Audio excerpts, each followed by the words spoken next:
Good evening and welcome. I'm Councillor Tony Vickers, the Vice Chairman of Western Area Planning Committee. The Chairman, Councillor Dennis Bennyworth, is unable to attend this evening, and therefore I'm chairing in his place. The other members of the committee this evening are Councillors Adrian Abbs, Phil Barnett, Jeff Cant, Hilary Cole, Carolyn Culver, Jeff Beck, Clive Hooker and Howard Wollaston. The following officers are attending to advise and support the meeting. Mr. Simon Till, Team Leader, Western Area Planning Committee. Mr. Masi Masiwa, Senior Planning Officer. Ms. Cheyenne Kirby, Planning Officer. Mr. Paul Goddard, Highways Officer. Mrs. Sharon Armour, Legal Advisor. And Mr. Jack Karimi, the Clerk. I'm also being assisted by Mr. Kevin Griffin as the Zoom host for this evening, and I believe it's his last planning committee meeting, so we wish him well. Before we start, I'd like to explain for the benefit of members of the public who may be watching that tonight's meeting is being held both over Zoom and with councillors present and COVID compliant in the council chamber. I can confirm that those present in the chamber are sitting socially distant and are thus permitted to remove their face masks while seated. Also, for the benefit of those present, the third item on tonight's agenda, the Swan Inn Great Shefford, is actually withdrawn. So if that's what you came for, you can say goodbye to us now.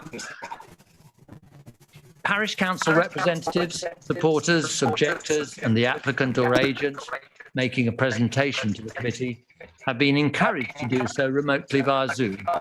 However, they can also choose to attend in person or remotely from within the Market Street building, e.g. from reception or the Roger Croft room, or for any public device in any location.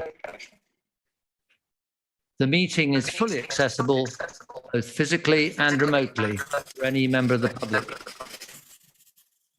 The meeting is being live streamed on YouTube, so members of the public are able to follow proceedings. Please note that there is a small delay between the live meeting and the stream session.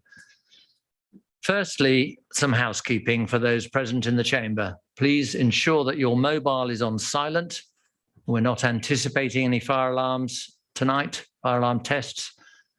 So therefore, if a fire alarm does sound, please leave the council chamber using the fire exit to the far right, over in the far corner from me, and convene in the Dolphin car park.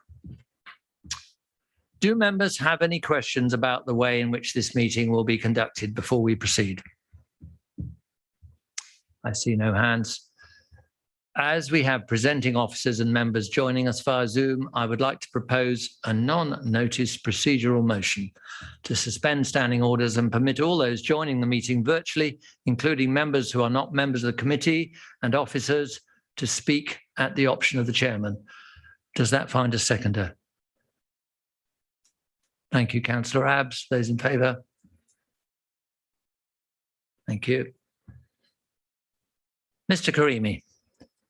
Do we have any apologies for this evening, please? Councillor Dennis Bennyworth has sent his apologies. Councillor Jeff Beck is attending as a substitute. Thank you, Mr. Karimi.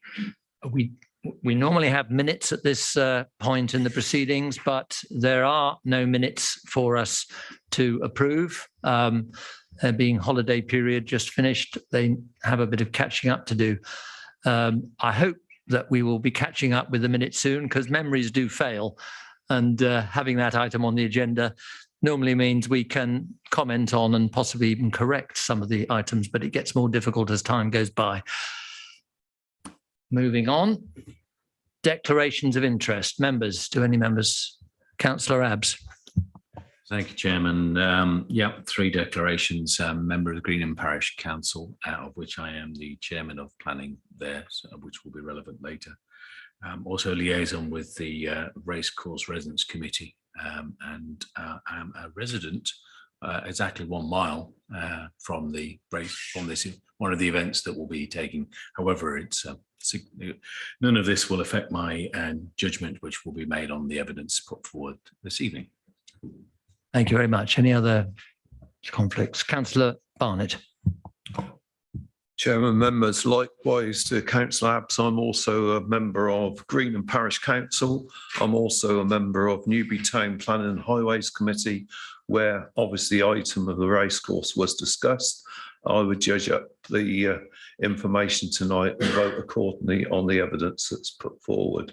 But also I was lobbied by residents of the racecourse as well, I need to declare. Councillor Beck. Thank you, Chairman. I wish to declare that I'm also a member of Newbury Town Council and their Planning and Highways Committee. And at every meeting, it's always made perfectly clear that should I actually attend a Western Area Planning meeting, I will review all the information afresh. Also, I have actually been lobbied on agenda item number 3, Chairman. Number 3, I think, is that the one that's withdrawn? Swan in? Never mind. We'll come on to that later.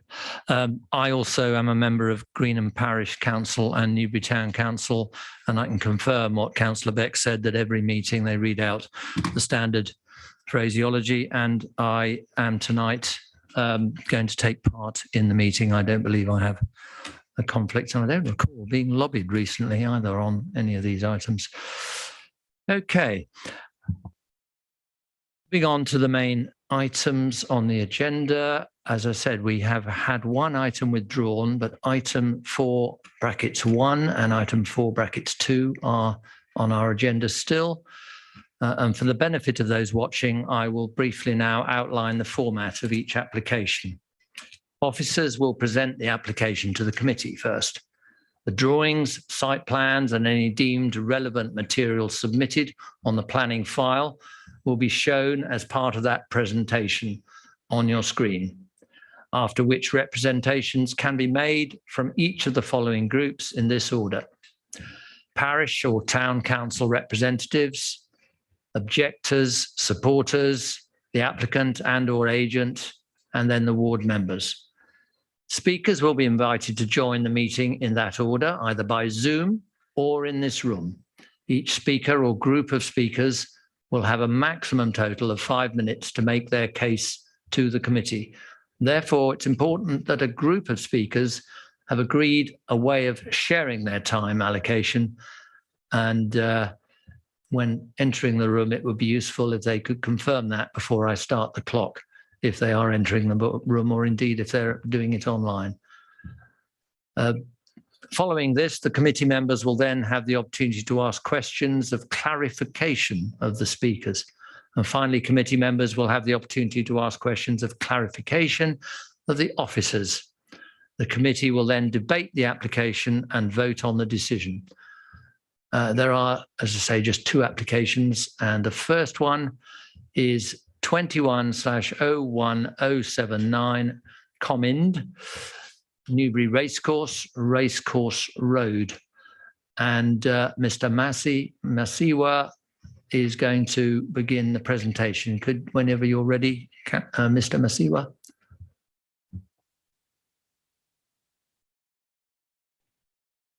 Thank you, Mr. Chairman. Can you hear me? Yes, fine, thank you. Thank you. I'll just share my screen.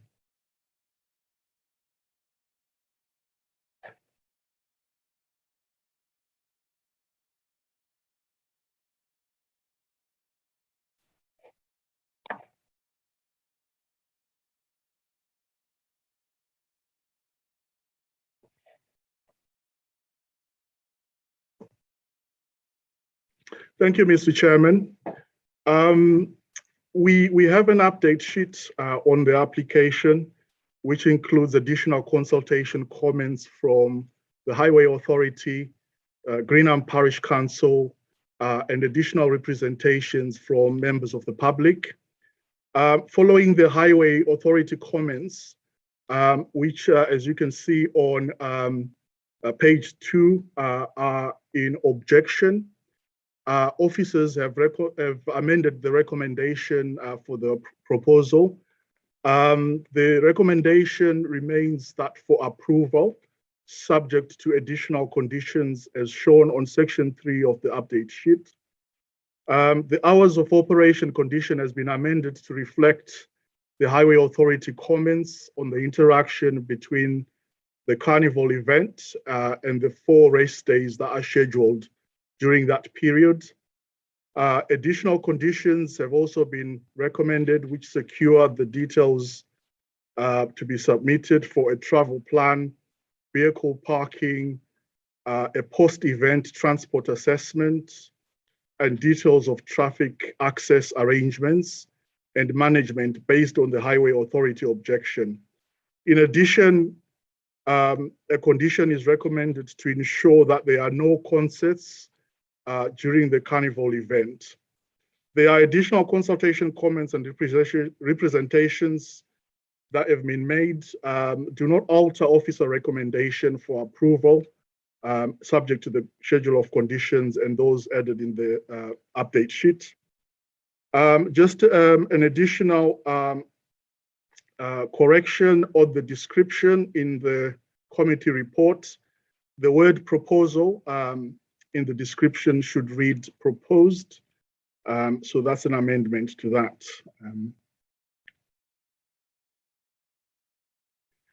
Members, this application seeks one Can year. I just interrupt you, Mr. Massey, where it would be helpful if you could arrange the slides so that we only see one at a time. It makes it larger for everybody to see. Are you able to do that? Thank you.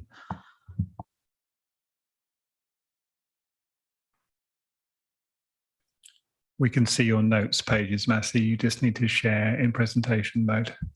Okay.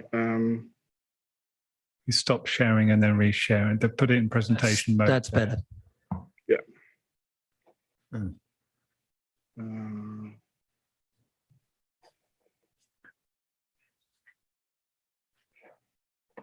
Not sure we've got the current slide, Is but it's, that you're is that in better? presentation No, mode, we've but got it in slides. okay. You just need to put it into presentation mode and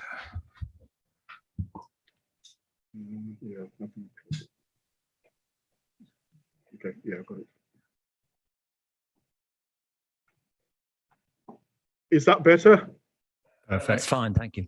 Sorry, my apologies for that. Right.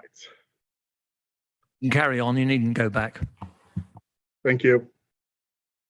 Members, this application seeks a 1-year temporary planning permission for a Christmas carnival, which will include market stalls, big top tent, fairground rides, Christmas tree maze, ice rink, and the Santa's Grotto at the Newbury Racecourse. The proposal will also involve associated cut and fill works to level the center of the racecourse. There are objections from statutory consultees, including from Greenham Parish Council, Newbury Town Council, and Highways Authority, as outlined in the update sheet. The reason for referral to committee, Mr. Chairman, is we've received more than 10 letters of objection and officers are recommending approval. A summary of the representations are given at section 4 of the report. And as indicated in the update sheet, there's been amendment and additions to the conditions. Newbury Racecourse is located to the southeast of Newbury Town Centre, is a fully operational horse racing venue, which comprises 2 large grandstands, the Lodge Hotel, and necessary administrative buildings and stables. There are a number of residential blocks on the site to the north and west, which front onto the open racecourse. The application site is an area approximately 10 hectares located on part of the central area of the racecourse. A band of trees run along the wider site's southern boundary with an existing residential development beyond along Mandarin Drive and New Road, which is these ones here.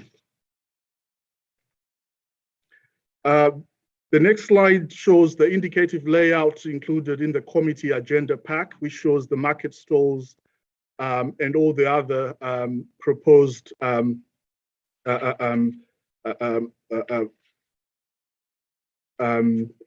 rides and big top tent. As you can see, the big top tent is located here. You'll see in a minute, I'll show you there's a Star Flyer ride located on here. The ice rink is here. And there's a big wheel also proposed, which is located in this location here. The next slide shows the main structures proposed as indicated in the previous slide at the event. The big top tent, the Star Flyer ride, and the big wheel. This next slide, Mr. Chairman, shows the cross sections of the site and the relationship between the carnival event and existing pattern of development within the site itself, the racecourse site itself, to include the residential properties to the north, which are shown here. So you can see the relationship with the structures proposed. These are the grandstands, again, as a cross section to show the relationship. And these are the apartments located to the west. The next slide shows the site constraints and the context. The blue dots indicate residential properties. So as you can see, these are the residential properties in the race course. And these are the ones located to the west.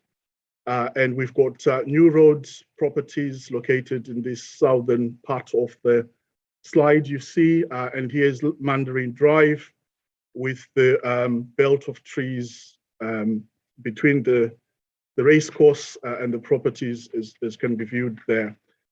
The distances from the event boundary to these properties are shown on the slide, with the nearest property approximately 133 meters from the event boundary to the south, which is shown on Cormorant Wood, which is this one here.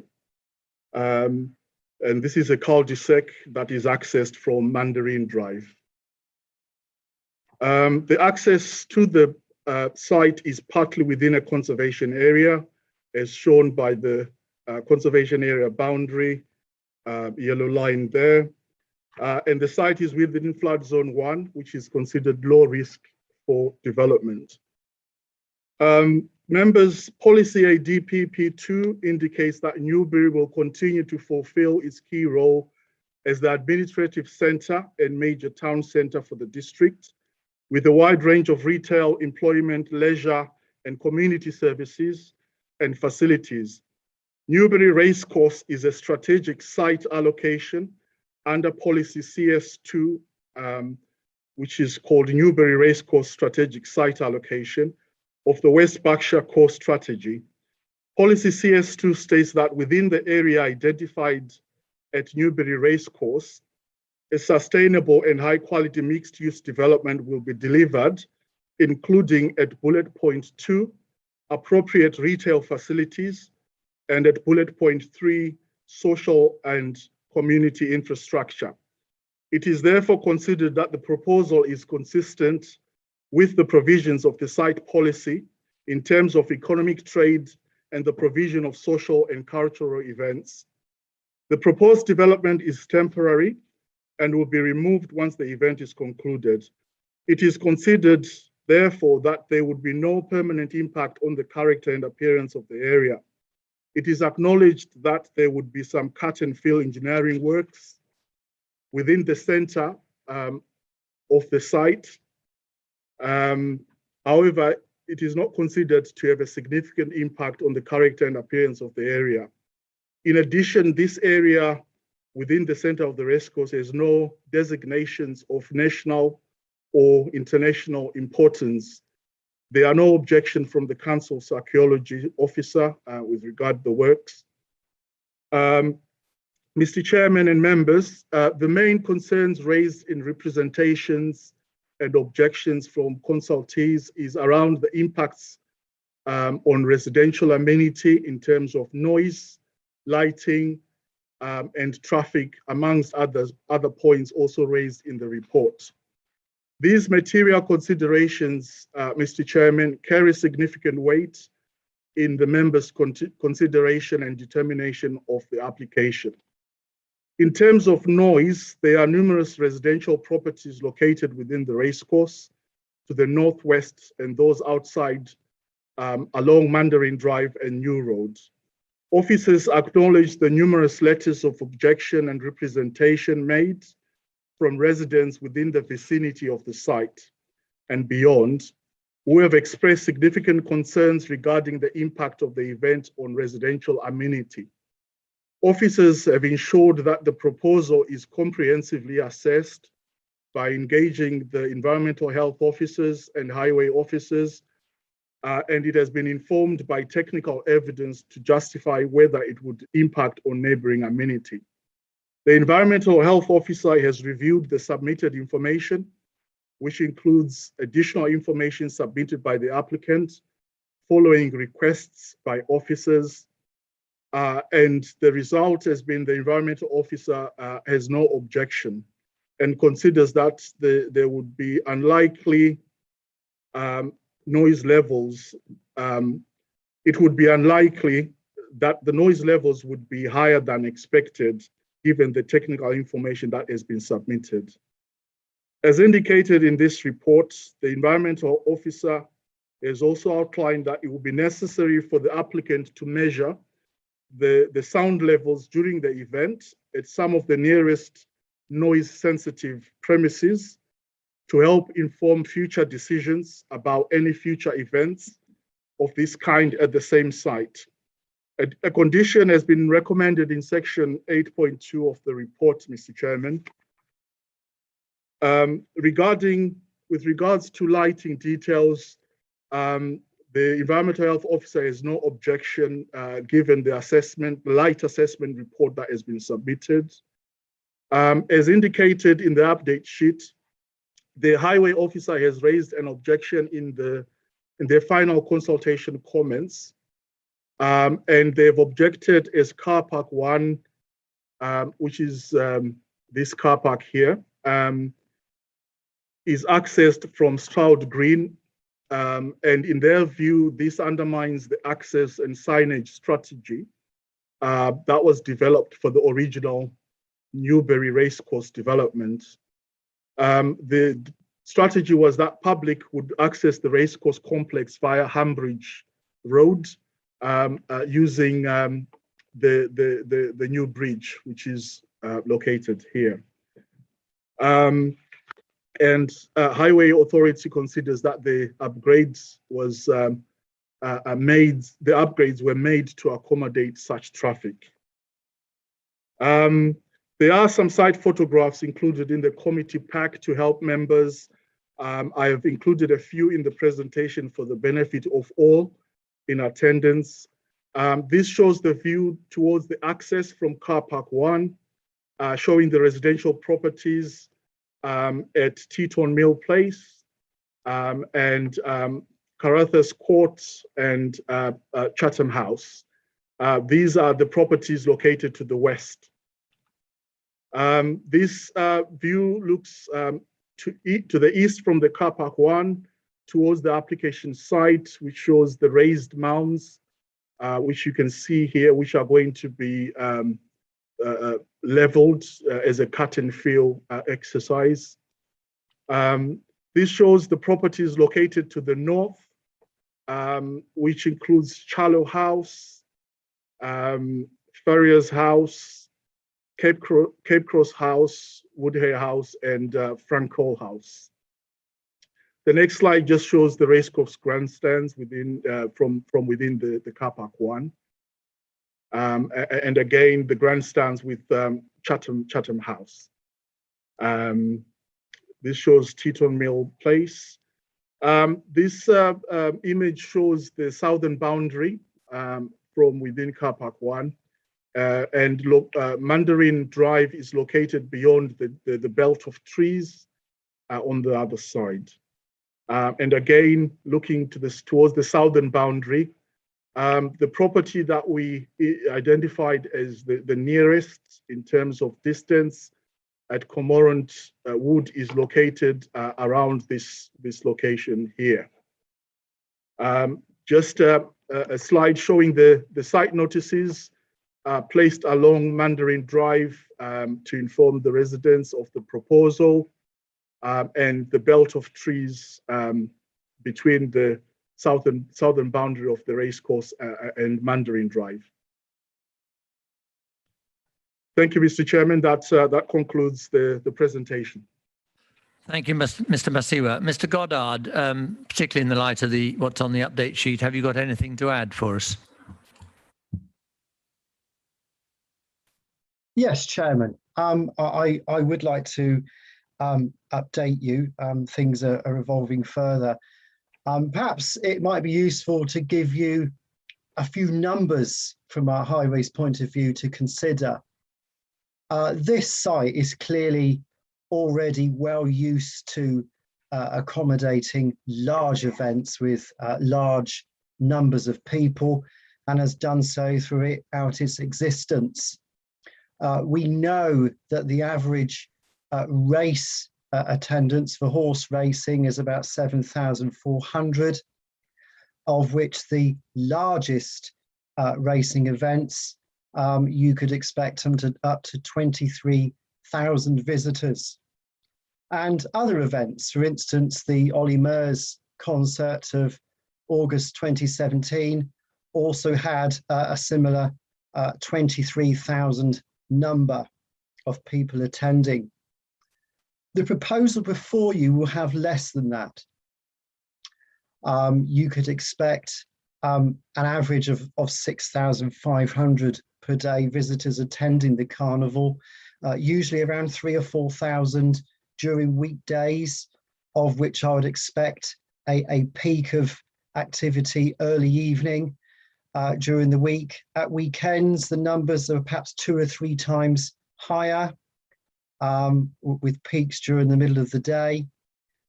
But there again, the numbers are less than what you would normally expect at horse racing activities that already take place on the site. Car parking, a survey was done August 2017 during a race meet that the Ollie Murs concert followed. There are some 3,100 car parking spaces within the site, and even on that day, there was still about a 10% capacity of parking left. Therefore, your highway officers are confident that the existing highway infrastructure can accommodate this proposal, as it usually accommodates far greater numbers. Your highway officers were concerned that for this proposal, the public were being diverted into car park 1, which is, as Massey explained, is the car park within the centre of the racecourse, right next to the proposal. Now, I can understand that because people don't have so far to walk. But as some members may recall, around, along with me, 10, 11, 12 years ago, when we considered the redevelopment of the racecourse, the aim was always not to increase traffic around the Stroud Green area any more than what was already there. The general public are signed, and there are signs on the highway for this, to direct the public via Hambridge Road, via the new railway bridge that was built for this purpose. And because that didn't seem to be happening within the submissions, your highway officers are objecting to the proposal. However, I would draw your attention to page 5 of 6 of the update report and the access and parking provision details. That condition says, irrespective of the indication in the submitted documents and plans, the use hereby permitted shall not commence until details of parking provision, direction of all traffic assessing the event, and traffic management are submitted. With that in mind, And that opportunity to resolve this issue and making sure that the public do access from Hambridge Road via the bridge, I am content to withdraw the objection made earlier. And I would like to thank Massey, Simon and the rest of the team in accommodating the concerns from the highway officers and providing that condition. Thank you, Chairman. Thank you, Mr. Goddard, for that explanation. We now have a representative of the adjoining parish, Newbury Town Council. He happens to also be a member of Greenham Parish Council, but he's indicated he's representing Newbury this evening. Councillor Billy Drummond, the Mayor of Newbury. Welcome to the meeting from Zoom.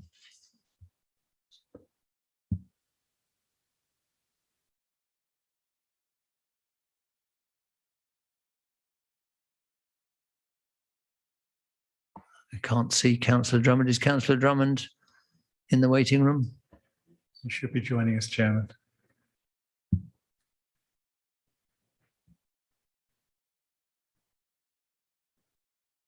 You may need me to turn your camera on, Councillor Drummond.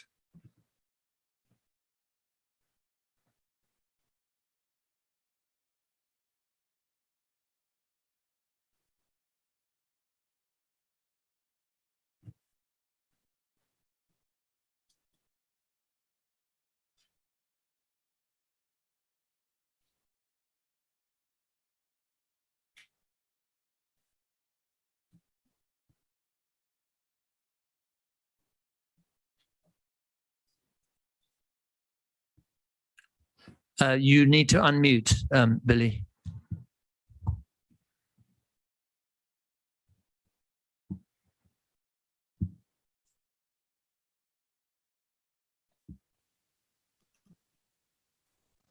Now, yeah, I think we can hear.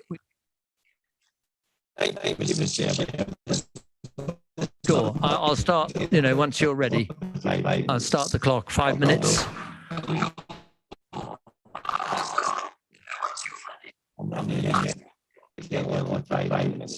It's not a good line. Can't really hear you. Can you get close to a microphone, please?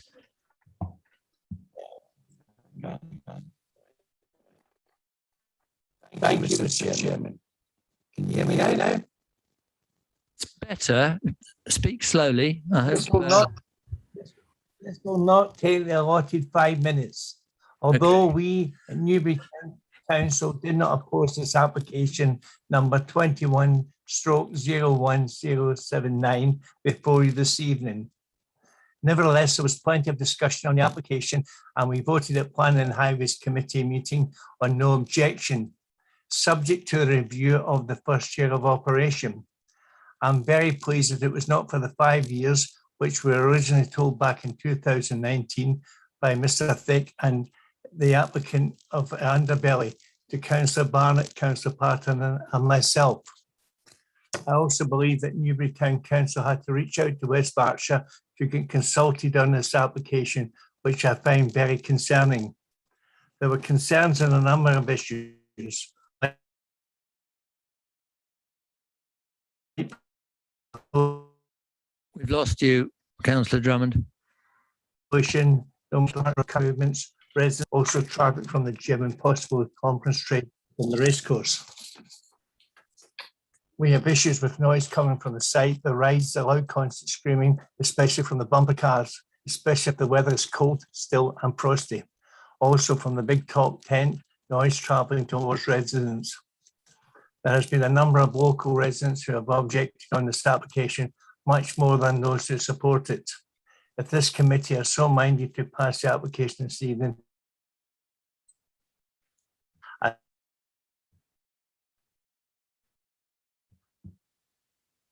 Have you finished, Councillor Drummond? Or have we lost you? I do believe that residents will be back next year when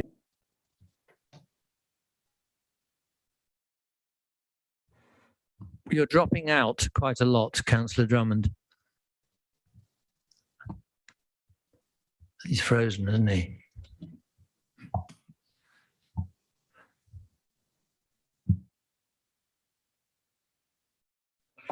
That's why we're I Sure. would say, as the parish, are you going to call the parish next?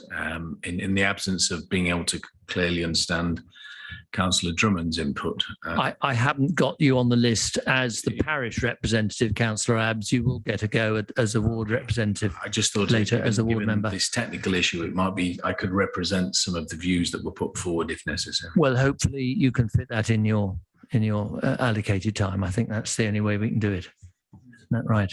We've lost Councillor Drummond, so I think.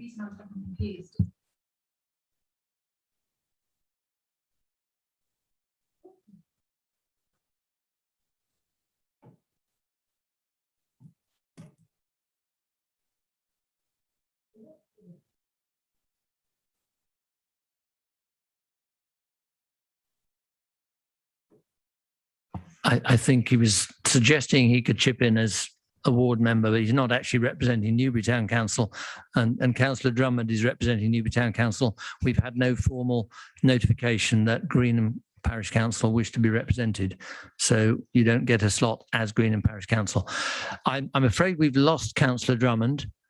I'm not sure he can even hear me when I say maybe speaking to himself all this time, but there's nothing we can do, I don't believe, when he's zooming in remotely. So members, I will now move on to the next speakers. Yes.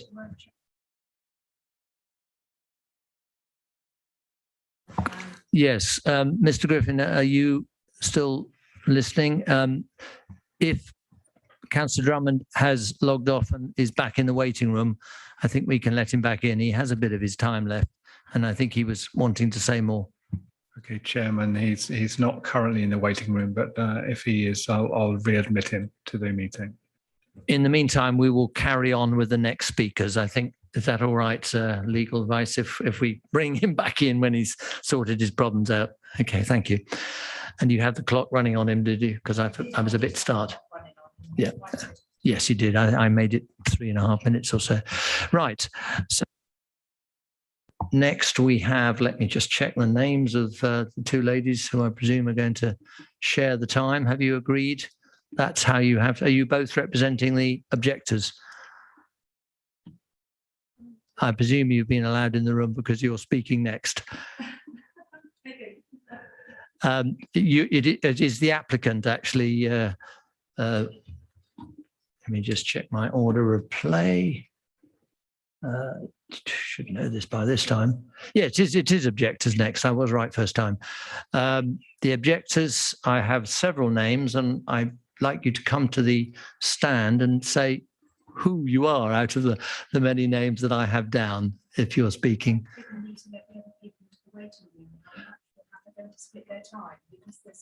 So there are some on Zoom, are there?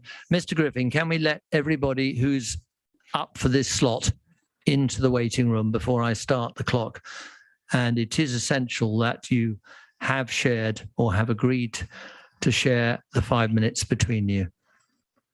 I don't think I've ever had a situation where you've had to share between somebody on Zoom and somebody in the room. That's my understanding. Hopefully officers have given you due warning and you've been able to work out how this is going to be shared. I will first go to the lady in the room. Could you introduce yourself? And I will then start the time. And before I start the time, could you tell me when we should stop you and let the next people in? Mr. Griffin, are the others in the room that have indicated a wish to speak? Can you let me know that first? I have let them all in, Chairman. They haven't all started their cameras, though. Is this ready to go? Let's just wait a little bit longer. I'm sorry to keep you waiting. It's difficult in this hybrid mode.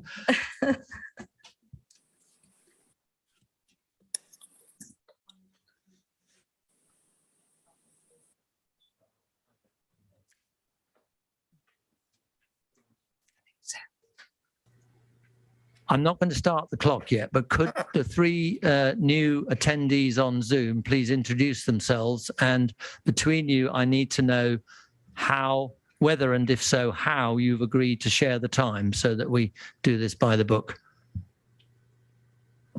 Will I start?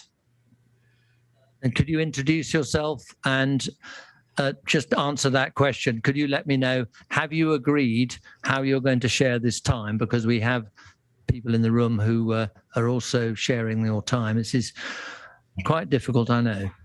We've not agreed because we were only informed last thing yesterday, and I want to speak for 50 seconds. I believe we have got a shared portion of the 5 minutes. I am Dr. Nisbet of Cape Cross House. And if you've agreed that, the lady in the room wishes to speak. Can you tell me what your role is in this and your name? My name is Sarah Woolmer, and I'm going to speak for a minute, I hope. I will, I think, bring you in at the end because I can more easily, or we can more easily probably turn them off. With respect, Chairman, sorry to interject in the meeting. I think it's a bit unfair on this lady. She took the trouble arriving early, and she actually registered some long time ago that she wished to speak. And I think it would be fair. It would be fair. I'm getting an indication from the room that that's the way it should happen. I think that is actually very fair. Thank you. Never mind the technical issue that we might be able to shut up outsiders sooner. I will let you have. And you said, how long will you need? Well, I'm hoping only a minute. Hoping only a minute. We'll try and keep you to that, and I'll I will give you, stick to it. If I can ask Mrs. Armour to give 10 seconds for it to stop. This is really difficult. I mean, I think if it was split equally, it'd be 50 seconds. So, I mean, that's the sort of, so if you could possibly stick to closer to 50 seconds, that might be fairer on the other speakers. Right. Let's start the clock. And if there's interregnum between people, then we'll allow for that. All right. Members. Shall I go? We're concerned for all who overlook the racecourse and strongly object to the winter carnival on some of the following grounds: the sale of alcohol, the smells from the food stalls equals food litter equals vermin, the distress to the wildlife, traffic, and to ensure that the barriers on Racecourse Road remain down during the duration of the carnival, noise and light pollution. We'd like to see noise survey taken from which locations and how often, and how this will be enforced during the carnival. The carnival will change the ambience of the racecourse, which we so enjoy. On behalf of all the opponents, I sincerely ask that the committee take the views of the residents who will be negatively impacted and the mental stress therefrom. Thank you. Who's coming in next? Remember to unmute. Yes, I have unmuted. Liz from Cape Cross House. I would like to decline from speaking. I have shared my thoughts with Michael Suppo, so and Sarah Woolmer. So I would like them, to speak on That's behalf. fine. You may answer questions if you feel the best person to do so later. Should members ask questions? Thank you. Next. Can I speak? Go first and go next. My name is John Moore. I live in Challow House. My main objections are lights and sound, as you can imagine from my position. I do believe some of the proposed cross-section is not to scale. The other thing is that the photographs that have been shown by Mr. Masiwa, they are showing them from the car park. They are also concentrating on Mandarin Drive, which is bordered by trees, which is a barrier to the sound. My position in Challow House is on your map, I believe, the closest to where the event is going to actually be, not the car park, but the event. I'm also concerned about the site road, because the site road is going to distribute things before and after each event, which is going to go on for months. And that site road is 25 meters from my balcony. A lot of what you've been looking at is at ground level. I'm on the 4th floor, directly by the site entrance of the of where they're going to bring in things. I think it's unacceptable. We have odd events here. We have concerts, and I know that Mr. Gollard mentioned about the Ollie Murs concert, but that's a one-off. This is not a one-off. This is going to go on for weeks and weeks, including the work that's going to be done on leveling the site in the middle.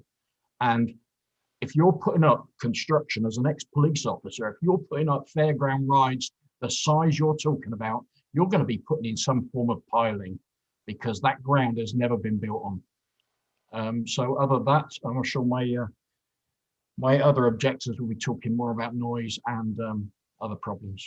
Thank you. Thank you. Next. For your time. Can I speak? Dr. Nisbet, Cape Cross House. This proposal and assessment is seriously flawed. In particular, it is not a temporary development with respect to the cut and fill works. These works will have a permanent and significant impact on flood risk and biodiversity. The proposal fails to consider surface water flood risk. EA guidance requires a flood risk assessment where there's an impact on surface water flooding.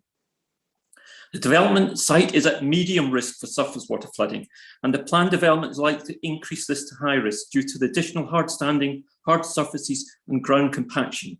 Surface water flood map shows the pathway of water runoff leading directly to the housing development, posing a significant increased flood risk. You are the responsible authority for managing surface water flooding and have failed to follow government guidance. You are therefore leaving yourself open to legal challenge.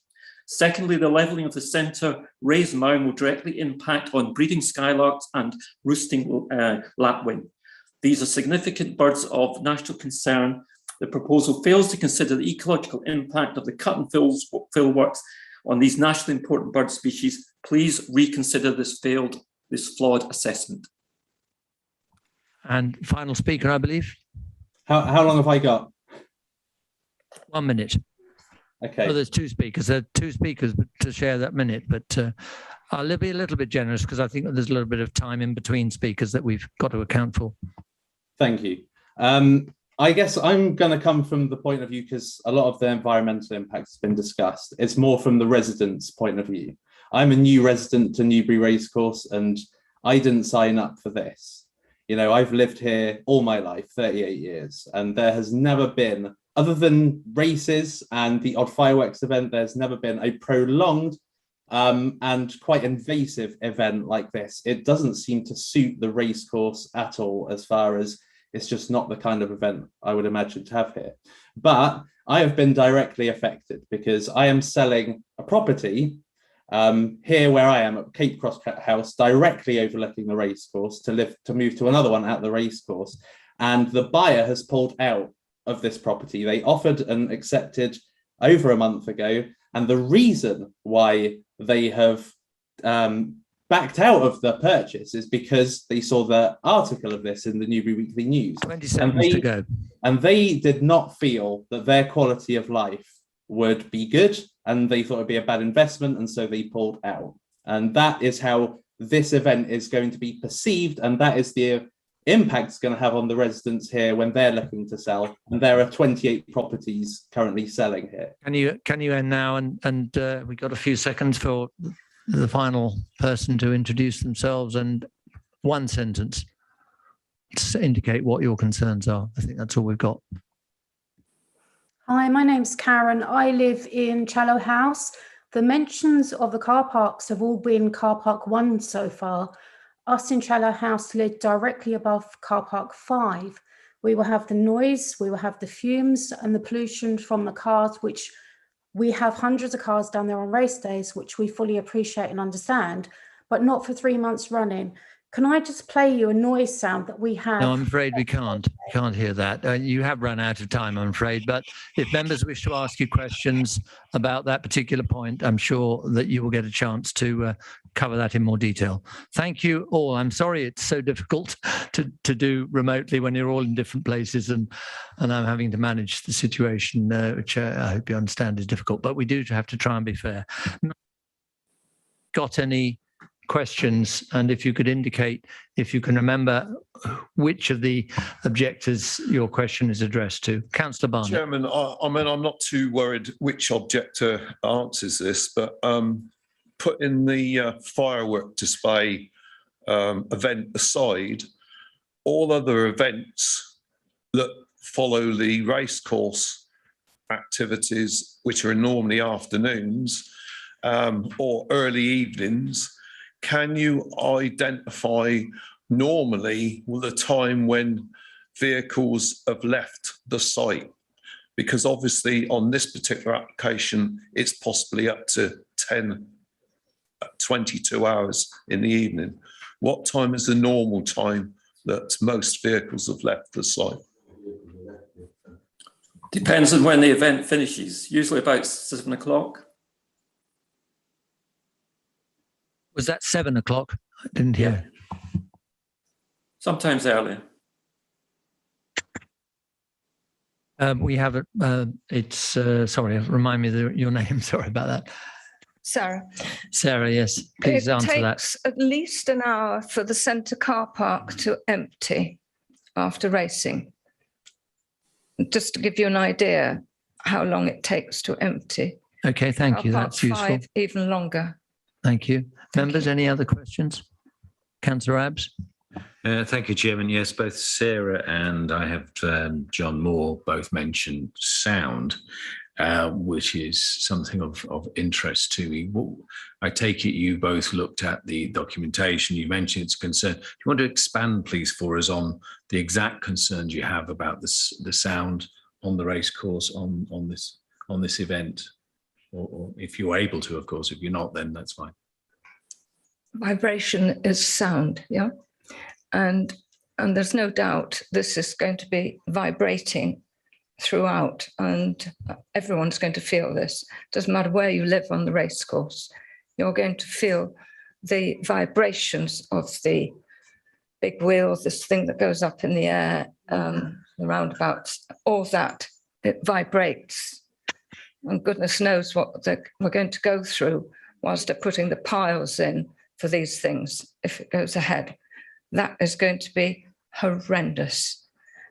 We all know it. And can you just imagine? I don't suppose many of you here live at the racecourse, but you've got this continuous noise going on for 24 hours a day because they'll have 24-hour generators running. And trucks are going to be coming in and out overnight, replenishing and taking away the rubbish, presumably. All this has to be taken into consideration. It is going to be disruptive. I can see the mental health of people going sideways. Yeah, Sarah. Any other questions, members? Well, yeah. Sorry, did you wish to add to that question on noise? Sorry, this is John Moore. Can I just mention one thing on the noise? Certainly. You mentioned two things, really. One, you mentioned about when does the last car leave. If the evening finishes after a race meeting, they're usually gone within an hour or so, as one of my other objectors mentioned. But what you do also get is you get a number of cars staying overnight because people drink alcohol, they don't drive, they come and get their cars the next day. And that's quite a common occurrence. The other thing, and I know that Karen Brand, who's on, she's also got some information about the sound from recent event. I think you should really ask her at this moment. Could I also say something on noise? If we're answering Councillor Abbs' question on noise, yes, any of you can contribute your experience or your fears in more detail. Can I just play a noise on a typical afternoon after the races, just as they leave? And this is from our balconies in the daytime. I'm advised by my legal officer that wouldn't be possible. Okay, we have the noise coming up. You can hear the cars' engines running. You can actually hear conversations from the golf course when they play golf. And that's just general in the daytime. We're going to have this all night long. People work shift work, so I work from home. I'm often in and out of hospital because I'm disabled and I've had cancer treatment recently. So I don't sleep the normal hours that everybody else sleeps. And to have that noise thump, thump, thump day and night and lorries in and out, that would just, my mental health and my whole health would actually deteriorate from it. Can I just say, with regards to the Vanguardia report, which was on the noise levels, the readings that they quoted were to what they considered was the nearest property, which is Frankel House, and Frankel House is not the nearest property. I would say probably Challow and Farriers are nearest to where the generators are going to be placed. So that in itself is flawed. And recently we had an event here, Colour Rush event, which is a sort of obstacle course. And there was a PA system going in the middle of the race course all day on a Saturday. And it was very loud, and they were asked to turn it down. And basically the compere, he laughed. He said, we've been asked to turn it down by the people over there, such and such. I made a complaint to the environmental health, and it took them 23 days to respond to me.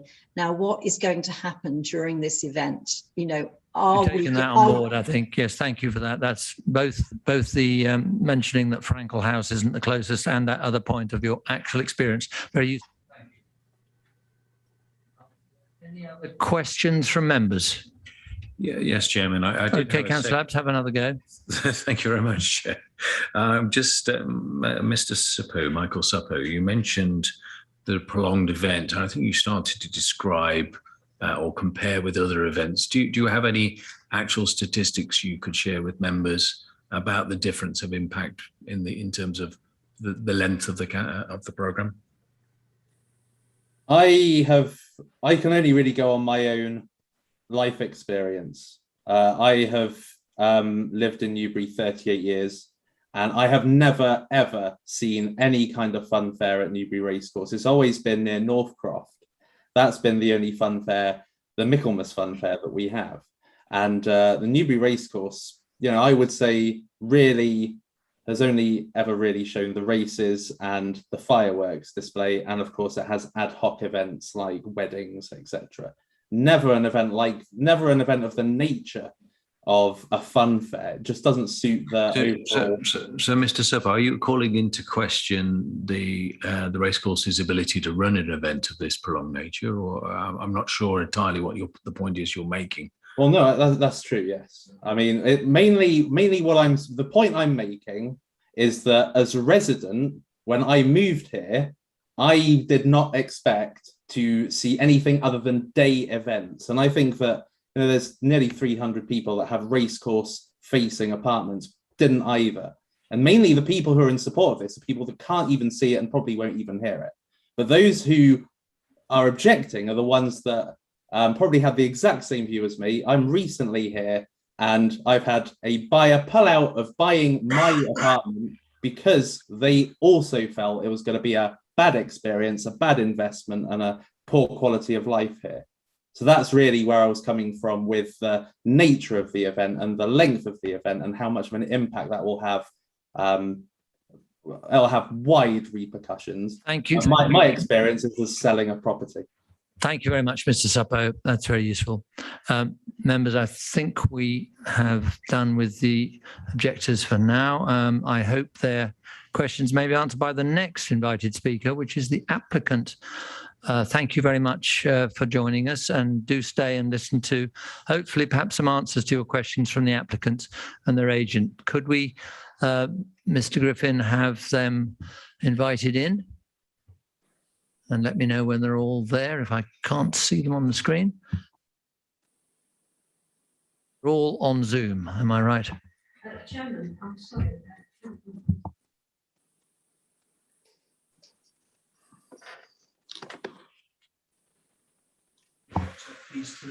Oh, right, yes. I think you continue to listen in from outside. There are numbers limits. So, I mean, actually, nobody's coming in for this application, but you're really only invited in for your contribution. Thank you for being so patient with us. I was trying to be helpful. Thank you. Thank you, Councillor Hooker.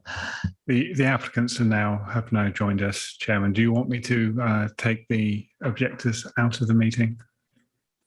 Yes, I think they should leave the meeting, certainly, if that's helpful to the technical side. I mean, I imagine there is ability to watch while remaining in the building, those that trouble to come in here. I think they would, be right that they can listen somehow to the answers. I think they just need to move back to the waiting room. Yes, the waiting room. I've never been in. Well, yes, okay, so they can hear in the waiting room. That's fine. Thank you. Right.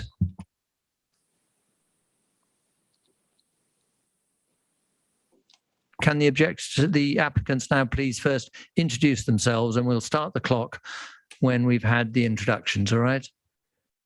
My name is Julian Thick. I'm the Chief Executive of Newbury Racecourse PLC, and I'm going to speak on behalf of the application.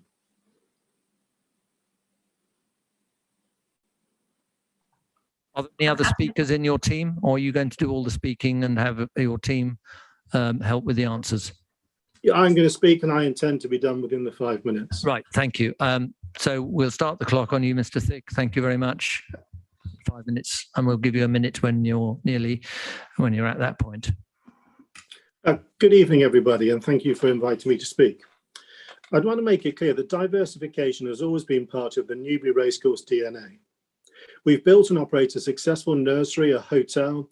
We've built a very busy events business, and we regularly hold concerts. So even though we have racecourse in our name, we've always done much, much more than that.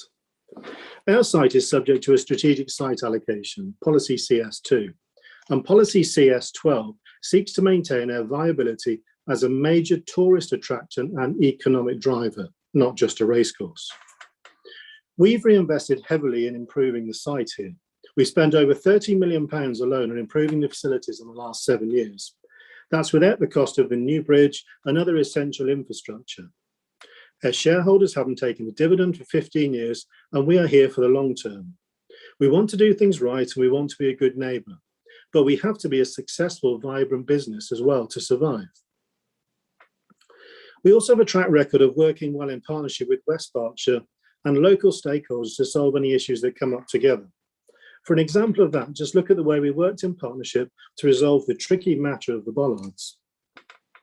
This event we're talking about tonight, the Great Christmas Carnival, is a key plank for us in rebuilding our business post-COVID.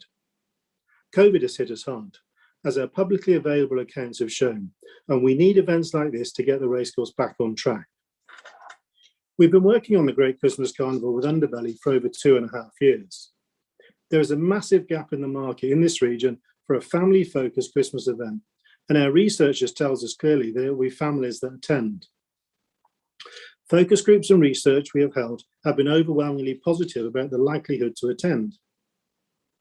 And it will be a strong economic generator for Newbury, building over time, we believe, into a destination event which the region really badly needs. Our latest independent research, run only a few weeks ago, shows that 61% of potential visitors are either very likely or fairly likely to combine their trip to the carnival with a visit into the town centre. And 30% are very likely or fairly likely to turn that into an overnight stay. This is great news for Newbury, the town, and its struggling hospitality businesses. The event as set out in the planning submission fits within our current licensing regime in terms of noise, lighting, and duration.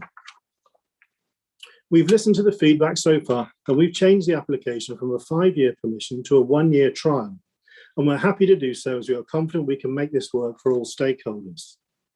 We understand noise is the primary concern, and we would like to reassure members that this will be carefully designed and controlled.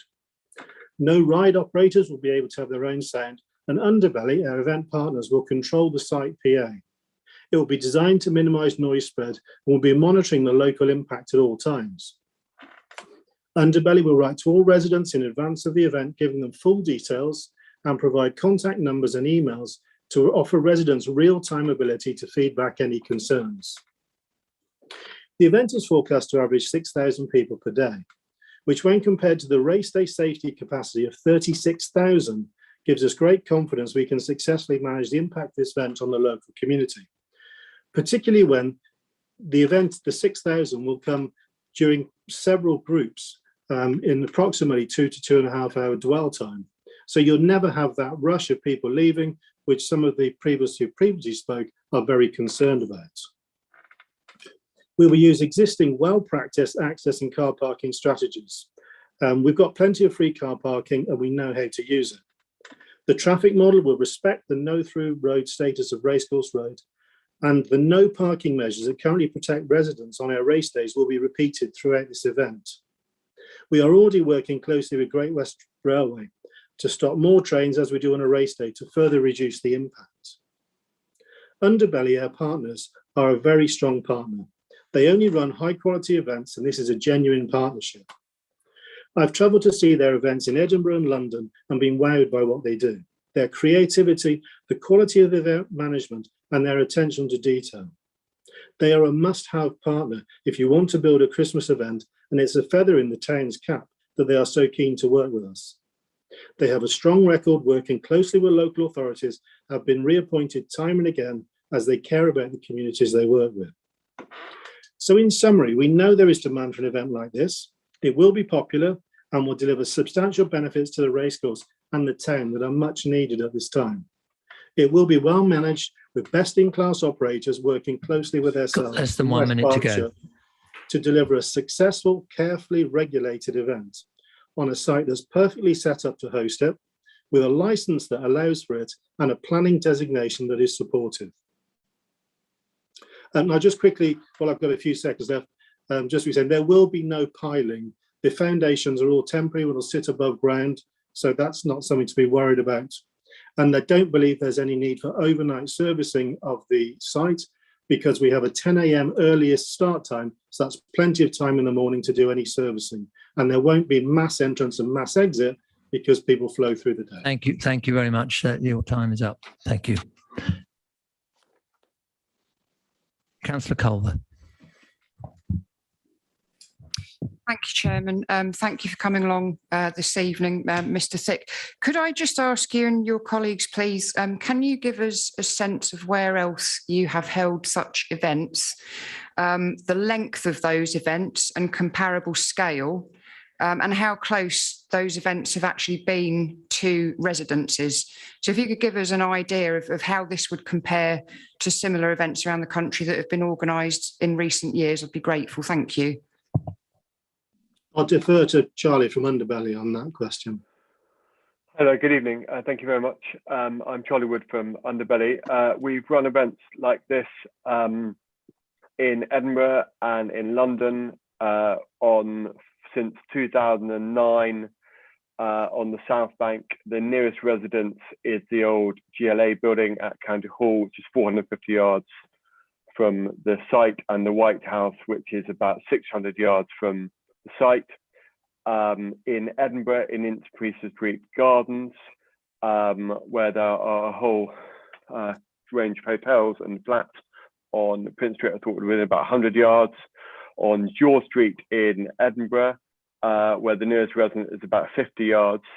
In Trafalgar Square, obviously there are no residents. In the West End, in Leicester Square, a whole series of different events. Do you wish to come back on that? Yes, thank you, Chairman. A supplementary, if I may. Could you give a sense of how long those events go on for compared to what you're proposing this evening? Yes, of course. On the South Bank, we're there for 6 months. We were there from 2009 to 2019. Edinburgh's Christmas, we've been to, which is basically on Jaw Street and Prince Street. We've been there since 2013. Trafalgar Square, 1 year in 2019. Leicester Square, 5 years since 2016. Thank you. I've got councillors Wollaston, Chairman, Barnes. I meant the length of the event, not how many sorry. years they've been running them Sorry, for. I'm so sorry.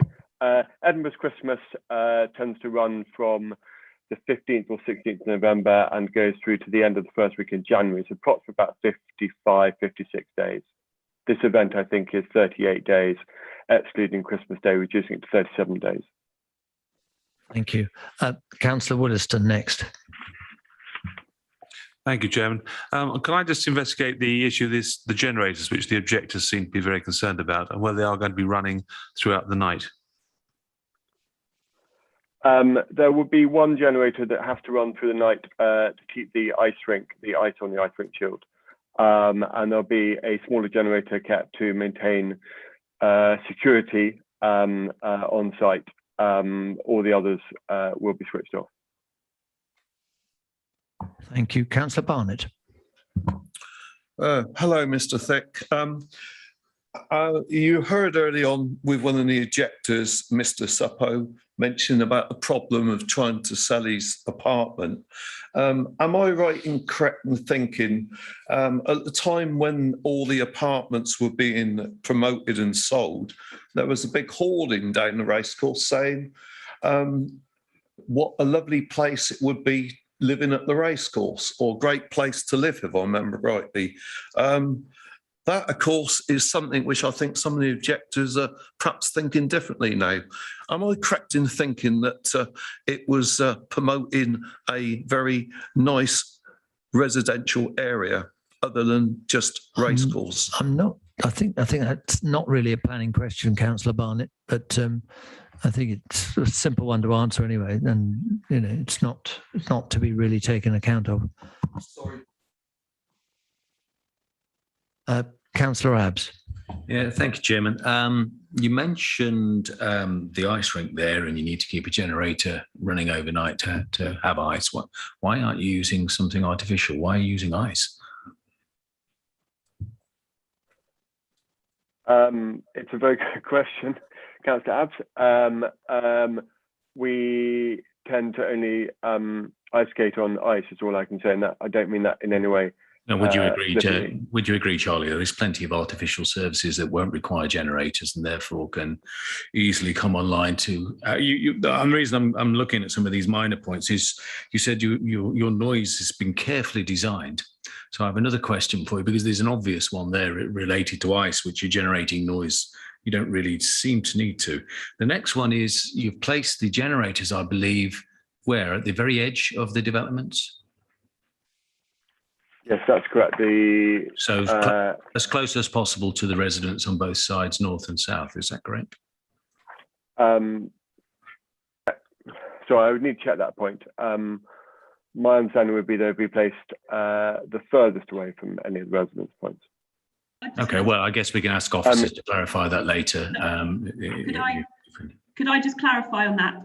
The generator that will be going 24 hours is as far away from as it possibly can be from residents, and a noise assessment has been carried out to confirm that it won't have an adverse impact in terms of the required. Okay, thank you for bringing that, Catherine. Which generator you're referring to? 1, 2, 3, or 4? I think it's number 3. So they're next door to 2. So how is that any different?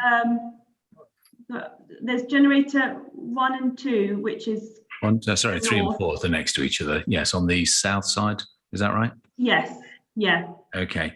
So I don't understand your statement about as far as away from residents as possible, because they're right next door to each other. What do you mean? So to the residential property? Well, I'm sure, like other members, I read the papers before we started this evening. So I looked at the map, the plan provided, and it shows 1 and 2 and 3 and 4, north and south, but right next to each other. So how is it positioned as far away from it's certainly as far away as possible from the people who live on the racecourse, but it's as close as possible to the people living to the south. Oh, right. Sorry. Yes, I understand what you mean. Yeah, I mean, there is obviously a band of trees that separates them, which will provide some acoustic screening. The acoustic assessment kind of confirms that they won't have an impact, but if it does exceed the levels that are anticipated. Okay, let's move on to because obviously you're relying on the assessment here to say that what you've done. Where were your measurement points? So I'd have to double check. That is set out in the acoustic report, which. Okay, would you confirm that in fact the measurement points to the south are the furthest possible point away for the residents, not the closest point? I'm just trying to double check where they were. It's okay. If you haven't got the answers, the officers can clarify this for us later. I just thought you might have a reason why you've placed things in certain locations, because you did say your noise has been designed carefully. So I'll ask one last thing, because I'm taking an awful lot of time, and apologies to other members for that. The orientation of the big top tent, which is another major noise generator, is orientated to face the people that live to the west. Is that correct? And why is it orientated to direct sound at people rather than into the centre of the venue? So I just come in on that one? I think the big top's actually round, so it doesn't orientate in any direction. The entrance, which is obviously where noise can leak out, is actually into the centre of the event space. So effectively in the sort of controlled noise curtilage in the centre of the racecourse. So we think it's kind of the least potential for noise leakage. So you're saying it's a circular sound system? No, I'm saying not a stage with speakers on the stage. Then is that what you're saying? Yeah, no, it's a circular structure. and it will be orientated so that the point of maximum sound leakage will be into the centre of the event space, so not towards the residents. Again, I'm happy to come back to this when officers. Thank you, Councillor Abbs. Councillor Cole. Thank you, Chairman. As an authority, West Berkshire consult a lot with residents with regard to various projects. How much consultation have you undertaken with the affected residents with regard to this proposal before you put it forward to this planning committee? Is my first question.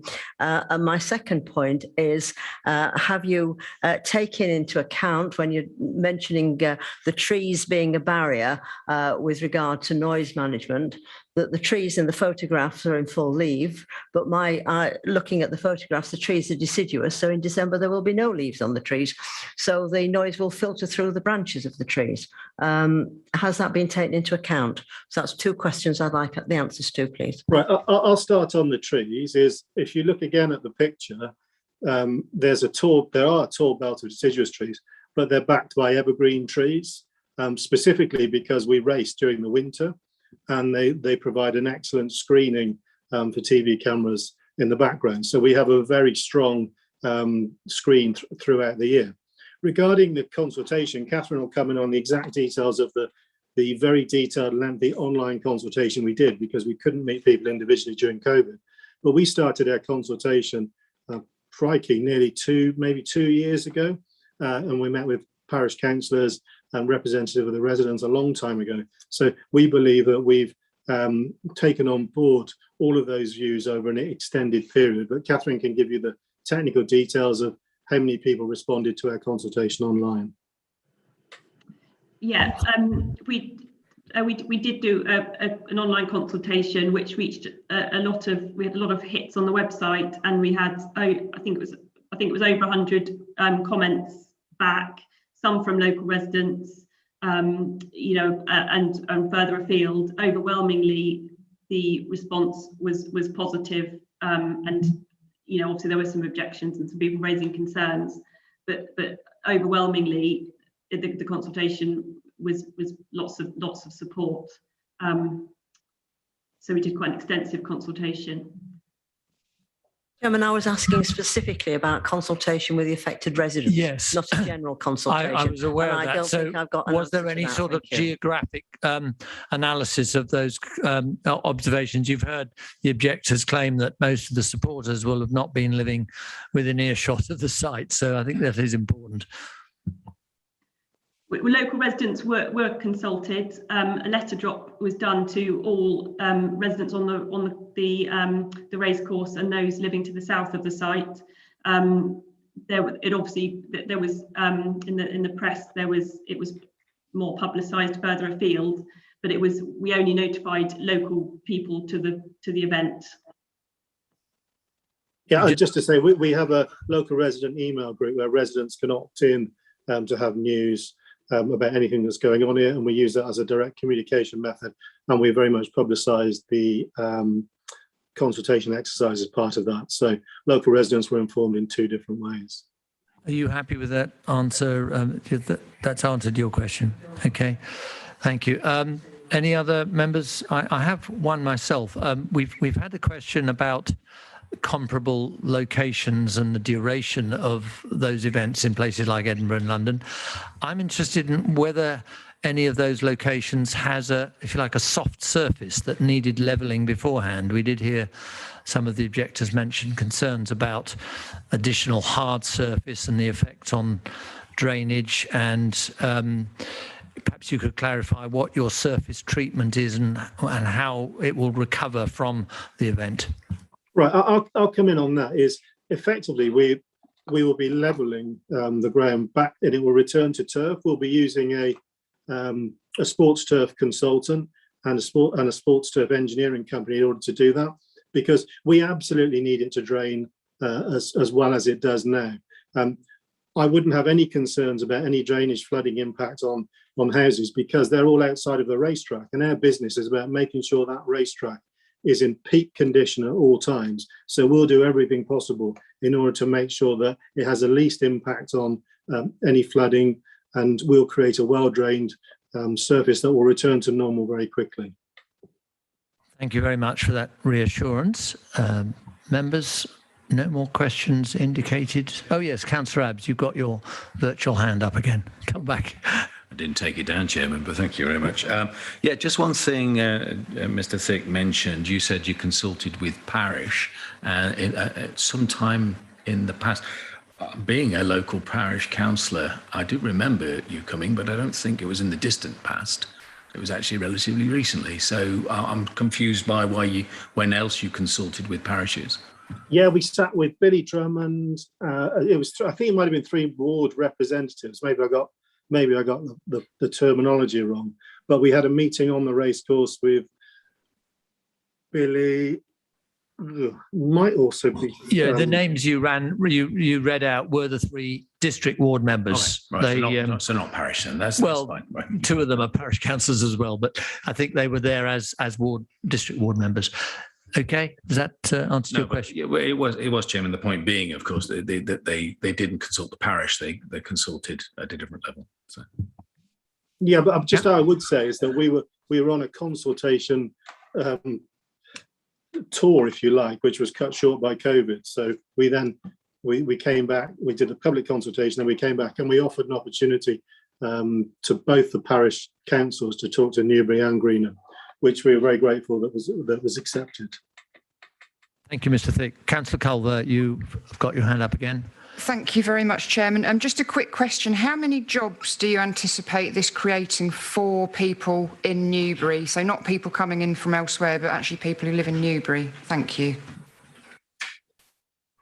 So I haven't calculated in terms of full-time equivalent, but it will be entirely based upon using local casual labour through the period. And we'll be working with Underbelly have experience of working with local traders in terms of operate. So we believe it will have a significant benefits to the local casual labour market.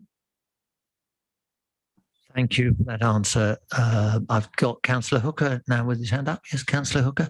Thank you, Chairman. There was a mention from the residents about concern. I know it's a small point, but there was a mention from some of the residents with concern to the wildlife when the levelling operations take place, and obviously when the event leaves, the levelling, not to put it back in the topography, is now. Can you give us some idea of what you're going to do to look after the wildlife once all this is gone, once it's been disrupted? Yeah, the racecourse is the centre of the racecourse is loosely maintained grassland. It's an ex-golf course. It will be returned to pretty much the state it's in now, albeit level rather than having mounds in it. So it'll be grassland that's occasionally mowed for amenity during the year, and the works will take place in a period where there's not likely to be any form of nesting birds. I think probably they'll have migrated by then. Thank you, Chairman. Thank you, Councillor Hooker. No more hands up. Councillor Hooker, I imagine that's your hand from just then. It's still up on virtual, but I assume it should be down. Oh, Councillor Beck. Yes, you're using the real hand. Got it. Thank you, Thank you, Chairman. With regard to the ice rink, can you advise us as to whether that is going to be open or covered, please?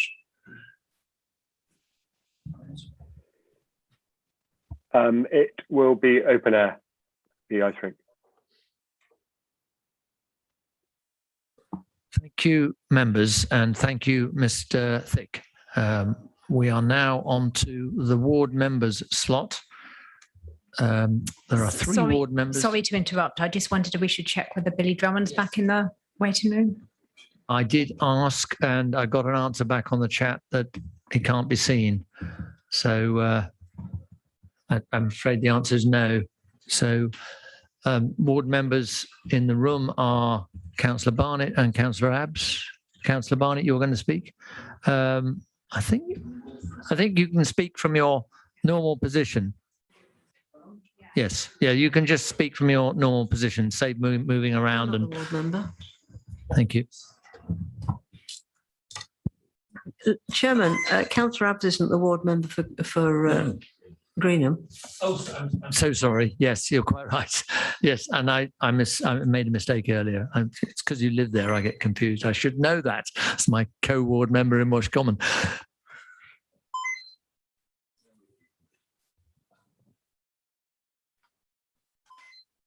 Ready? Okay, Chairman, members and all attendees on Zoom. Newbury Racecourse is one of the best assets within the area. Oh, sorry. Can I...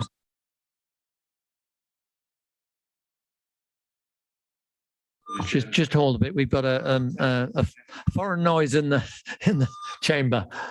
Not quite sure why.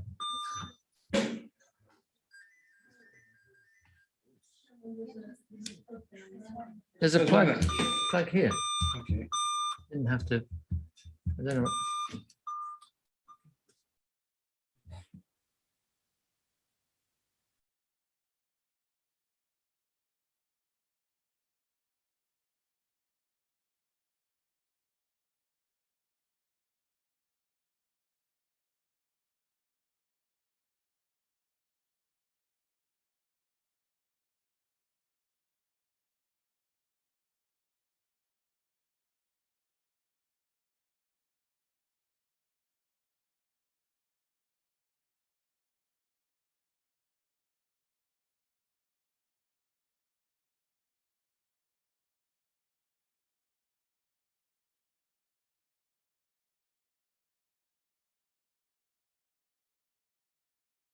Councillor Barnett, I think you can continue without us being unduly interrupted by what's going on to my right. Start from the beginning, yes. Okay.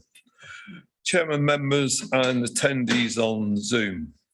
Newbury Racecourse is one of the best assets within the area and the district at large. And as councillors, we must help and assist in making the facility a success. Having said that, the racecourse itself must operate in a way that combines the needs of the owners, users, whether racegoers or any other customers, and making sure any operation within the racecourse facility does not impede with existing residents within the surrounding area and also at the racecourse itself. Therefore, considering this proposed Christmas event, incidentally planned 2020, and Mr. Thick was right, he had the decency to involve us 3 members back in, I think, February 2020, just before the epidemic closed down the country. Several important issues must be addressed. Although originally planned to cover the 5 years, 1 year must be clearly welcomed. The size of the event on site and the height is considerable and going to be seen by the surrounding properties of the racecourse. The 6 weeks period coincides with the darkest nights of the year. And we all know how surrounding roads in the North Croft area are lit up during the Michaelmas Fair. And that was for 5 days. And I think one of the objectors mentioned about the Michaelmas Fair as well. December, although not always, but can be very still and frosty. Therefore, noise generated from the generators supplying power to the rides will be clearly audible in Stroud Green, Racecourse Development, along Hambridge Road, Westwood Farm Estate, well into the evening.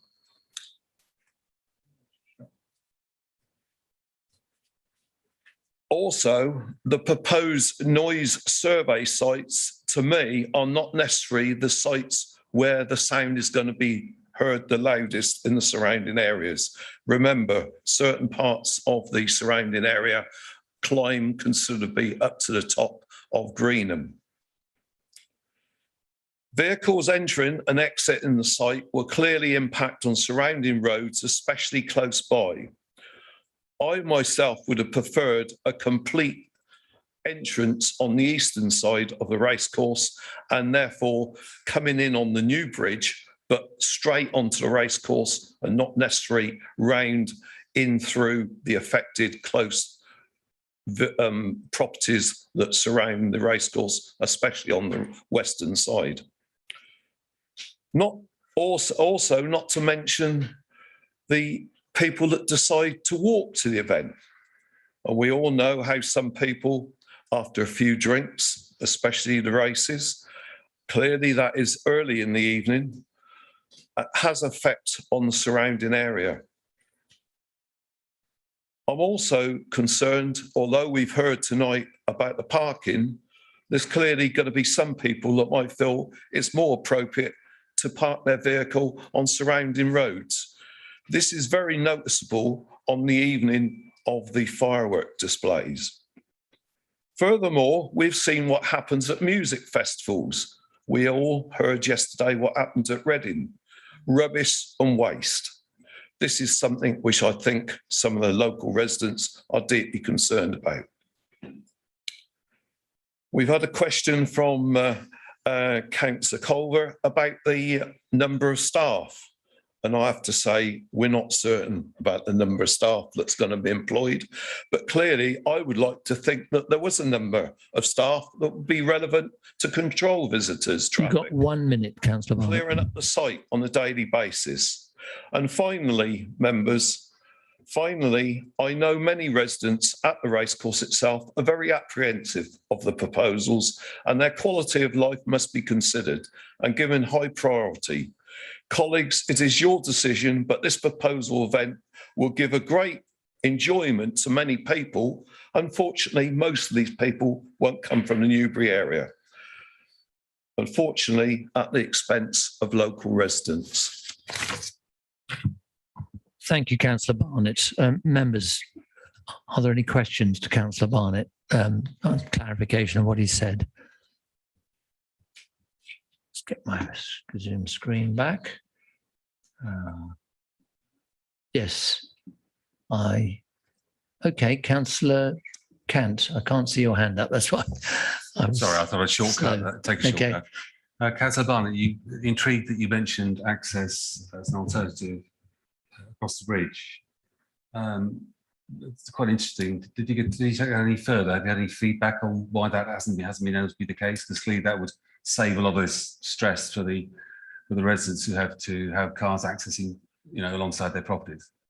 My own thoughts, Councillor Kant, is that to me it would be most sensible and appropriate to have access via the new bridge behind the Nuffield Centre and then accessing the site there away from all the different developments surrounding the racecourse, and therefore it would not affect the residents which are going to be deeply affected by this in the apartments to the west.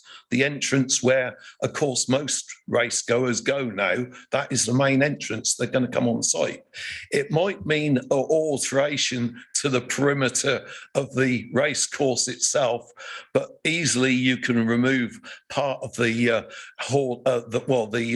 the surround to a racetrack probably for those 6 weeks.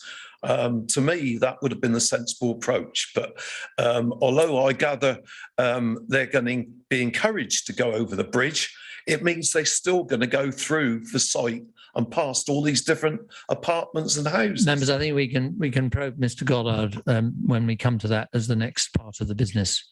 Thank you, Chair. Councillor Abbs. Yeah, I just want to get 100%. Councillor Barnett, you are therefore suggesting not to use any of the existing car parks, but somehow to create a new area in the centre away from everybody that would be used for car parking for the event. Have I understood you correctly? I would suspect, Councillor Abbs, that it would necessitate a hard standing or some support on the existing ground to access the middle ground, but nevertheless it could be still done on the existing car parks as proposed. Could you give me an car park 1, 2, 3, 4 or 5 do you think would be used, or which combination? Do you have any feeling for that? Well, using all those other car parks, many of those will be very close to the existing apartments. And therefore, what one doesn't want to do is to rectify a problem with the western end and then give a problem for the northern eastern end. Thank you. I think that's helpful. Any other members wish to ask Councillor Barnett? I can't see any hands up physically or virtually. Thank you, Councillor Barnett. We're now at liberty to ask questions of officers, Mr. Maziwa and Mr. Goddard. I can see they're both ready to take questions. Well, I've seen you first. Thank you very much, Chairman. Thank you for your presentation tonight, Mr. Asiwa. Could you give me an idea about whether or not we have assessed the impact on any other events that might be happening at that time of year? So, for example, Victoria Park. And also, can you clarify that if permission is given tonight for the temporary setup, will it have to come back to Western Area Planning if we decide that it should go ahead in future years, or would that be a decision of officers? Thank you. Thank you, Councillor.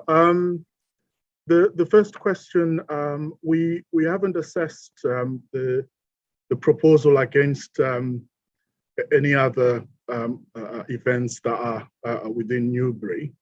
I think as presented, the applicant has done their own sort of viability and assessments to inform their decision.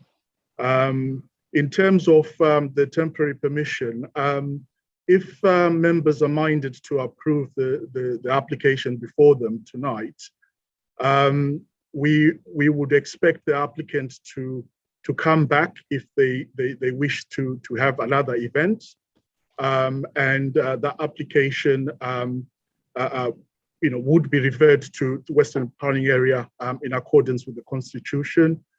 In this particular case, it has been referred because there's been more than 10 letters of objection. If there are more than 10 letters of objection on any future applications, they can be referred to the Western Area Planning Committee. We are hoping that this event will provide actual noise assessments as requested by the conditions, and these will inform any future considerations by officers. And the same applies to the request from Highways for a transport assessment, a post-event transport assessment to see how the impacts of the event have actually been in terms of the local area. I hope that answers the question. Thank you, Mr. Maziwa. Councillor Cant. Thank you, Chair. Paul, just about of interest, just pursuing the point that's been raised by Councillor Barnett, and I followed up earlier. Did you consider alternative access to the site during the course of your considerations? Absolutely. You may recall that was the original reason why your highway officers were objecting. We were concerned about traffic coming through Stroud Green when the whole thrust of the original redevelopment was that the public would access over the bridge, the new bridge that was constructed for that purpose. And again, what I would do is refer you to the condition in the update on top of page 5 that allows further work to take place on how the public will access the site. And obviously, as highway officers, we will look to the public to access the proposal over the new bridge as per normal races. And should the proposal be approved tonight, that condition will be included. Sorry, just for clarity, you're suggesting that we will have a condition in there which makes that a requirement? I mean, the plan you submitted, that's been submitted, doesn't indicate access over the bridge, does it? No, I'm just slightly puzzled. Why not? And if you're clear it can be done quite simply, I can't fully understand why that option wasn't included as a part of the early discussions with the applicant. It wasn't included in the early application, consideration with the applicants. Unfortunately, I will confess that your highway officers were a little late in beginning to assess this proposal. That was because of the impact of the standard for public inquiry. So I have to say we have played a bit of catch up in assessing this proposal.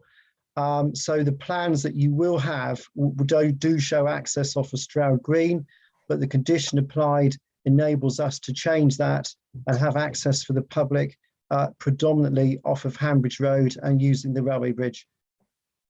I'd like to return to that later in the debate. Thank you, Chair. Was it on this general area? I think it'd be helpful if you're still on that general subject, if you come in ahead of Councillor Abbs. I got the impression that was what you wanted to talk about. Thank you, Councillor Abbs.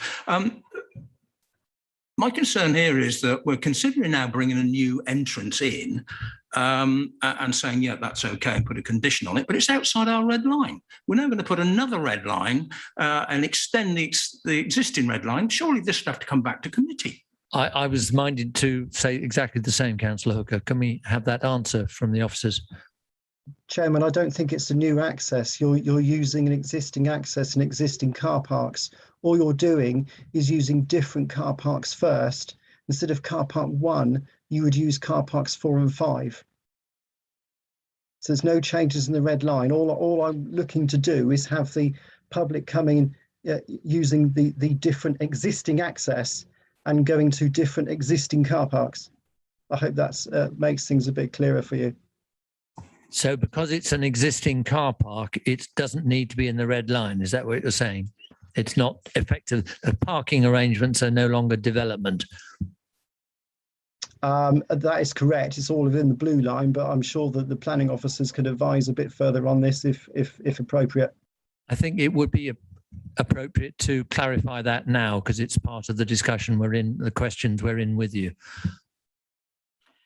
Thank you, Chairman. I think in this particular case, Mr. Goddard's advice is exactly the correct advice. I'd also draw the committee's attention to the fact that as the land concerned that forms the access in the car parks is in the ownership and control of the racecourse, it can legitimately be referred to within the conditions of the Planning Commission. I'd also, while we're on the subject, like to draw the committee's attention to the recommendation that's stated in the update sheet, which actually allows us to resolve this matter prior to giving an approval or to take the application back before the committee within 2 months in the event that it's not resolved to our satisfaction, irrespective of the condition that's been recommended. Thank you. Does that answer satisfy Councillors Cant and Councillor Hooker for the time being? Councillor Abbs. Yeah, thank you very much, Chairman. You probably guessed what I'm going to be asking officers about, which is one of noise. I really need to understand an officer's perspective on the sampling points, any doubt there might be if the sampling points are in the right place in the actual reports that have been generated. And of course, that follows directly onto the conclusion officers may have drawn, because if they're given bad data, quite easily, it's easy to draw the wrong conclusion. I'd also like to get officers' opinion on whether they believe this is a well thought out noise plan, and any comments they might have about generators being left on overnight, which is the first time I've heard of it was this evening. So maybe it was buried away somewhere. So noise and noise again, I guess, is the question. Could you give us some assurity somewhere, please? Thank you, Mr. Chairman. So thank you, Councillor Abbs, sorry. Yes, so Mr. Chairman, we have Stephen Wilson, who is the Council's environmental health officer, who dealt with the application. As indicated in the Chairman's briefing, he's here to answer any questions around that. That satisfy you, Councillor Abbs? I'm not sure I heard an answer actually. So how so? So is the noise officer with us this evening? Yes, it's Stephen Wilson here. Can you hear me? Oh, okay, right. Yes, I'm quite happy for Mr. Wilson to answer the question because it's related to his portfolio. I didn't see him down there. Sorry, yes, he's the expert. Can you come in there, please, Mr. Wilson? Yes, I certainly can, Mr. Chairman. Thank you. I'm sorry my camera isn't working, so you just got me on audio, I'm afraid. Can you hear me okay? Can hear you. Thank you. Excellent. Okay. Right, first of all, yes, there's been quite a lot of detailed technical information coming my way concerning the proposed event. And I think it's important to not get too worked up about the noise measurement points in the Vanguardia report. They were measuring background ambient noise at Frankel House and Lemaitre Way, I think, from memory. That's fine as far as it goes. They're trying to determine what the ambient noise level is in the general area. Now, you could have done that at one of many places. The crucial question that we're all interested in is, to what extent is the noise from this event going to affect the nearest noise-sensitive receptors? Now, in my opinion, that's probably people living to the southwest and the west of the site. And I intend, it's not me, it's still going to be one of my colleagues, but it'll probably be me. I intend to be present at the site on day one, possibly day two as well, to effectively move from theoretical calculations into real-world assessment. And as an environmental health officer, no matter what planning decides in terms of 1 year, 3 years, 5 years, wherever, I've still got the authority to serve notices under the Environmental Protection Act, if necessary, to control noise and lights and smells as I see fit. So I am the council's backstop. No matter what you decide this evening, you've still got environmental health, probably on site, preparing to play the ace card. Okay? Now, as far as I'm concerned, I'm not too worried about noise from the big top. There's going to be small children in there, school age, toddler, nursery age kids. I don't think that's going to be an issue, and that's what the noise assessment was primarily focused on. I then said, yeah, that's fine, I'm not too worried about that, because you're not going to deafen 4-year-olds, and therefore you won't be upsetting the locals. But what about the generators? And there's correspondence on the planning file, which effectively says, well, you can shield these things. They're an engine, okay? They generate It's getting very, your sound quality as a sound engineer, ironically, is not good enough in this room, really, to hear what you're saying. If you can't fix it, I think we'll have to take this from what we've gathered so far rather than carry on. Okay. Chairman, I'd love to have got a fuller or understood the response I was getting there, because I think it's exceptional. I think, and maybe you could answer this with a yes or no, you seem to be saying you're going to let the event go ahead and then turn the volume down by measuring it, to keep turning it down into the points it's acceptable. So you're experimenting with a live event to try and get within the environmental reasoning or environmental rules that we have to follow. Yeah, have I understood? I think that right? that's what the impression I got too. So can you give us a simple answer to that, Mr. Wilson? Are you basically treating the event as an experiment, and you're confident that your powers under a different section of the law will be sufficient to manage the situation? Correct. Okay, thank you. We can debate that later. I think that's all we're going to get in terms of questions to the officer, the relevant officer. Questions? If you can still hear me, that generators can be acoustically shielded. I got that. Some acoustic shielding is another possibility. Yeah. Thank you. Mr. Wilson, are you in the building? No, I'm about 100 miles away. Okay, that explains it. Sound doesn't travel 100 miles. Okay. Are there no more questions to officers on other subjects? If not, we can proceed with the debate, and I'd invite, Councillor Hooker, you have a question. Is that for the debate? Okay, let you start, please do. Thank you, Chairman. Members, I don't want to appear Ebenezer Scrooge on this. Nobody enjoys Christmas as much as I do. But I've got experience of these events, and I look forward to it. I go up to London to attend these organisers' Christmas fairs. And I can tell you, they're very, very good fun, but they are manic. There are bright lights, there are people jumping up and down, there are screaming, there are ice rinks, there's smells of food. It is a manic, enjoyable event. And I go up to London to enjoy it. On top of that, this is the long duration that this is going on for. And I listened with great interest to the residents of their concerns, and I've got great sympathy with them. Policies aside, I've great sympathies with them. These guys haven't signed up for fun fairs for a month a year, a week or so of setting up and a week or so of taking down. I think this is a good event, but it's in the wrong place. I'm afraid I can't support it. Thank you, Councillor Hooker. Councillor Abbs.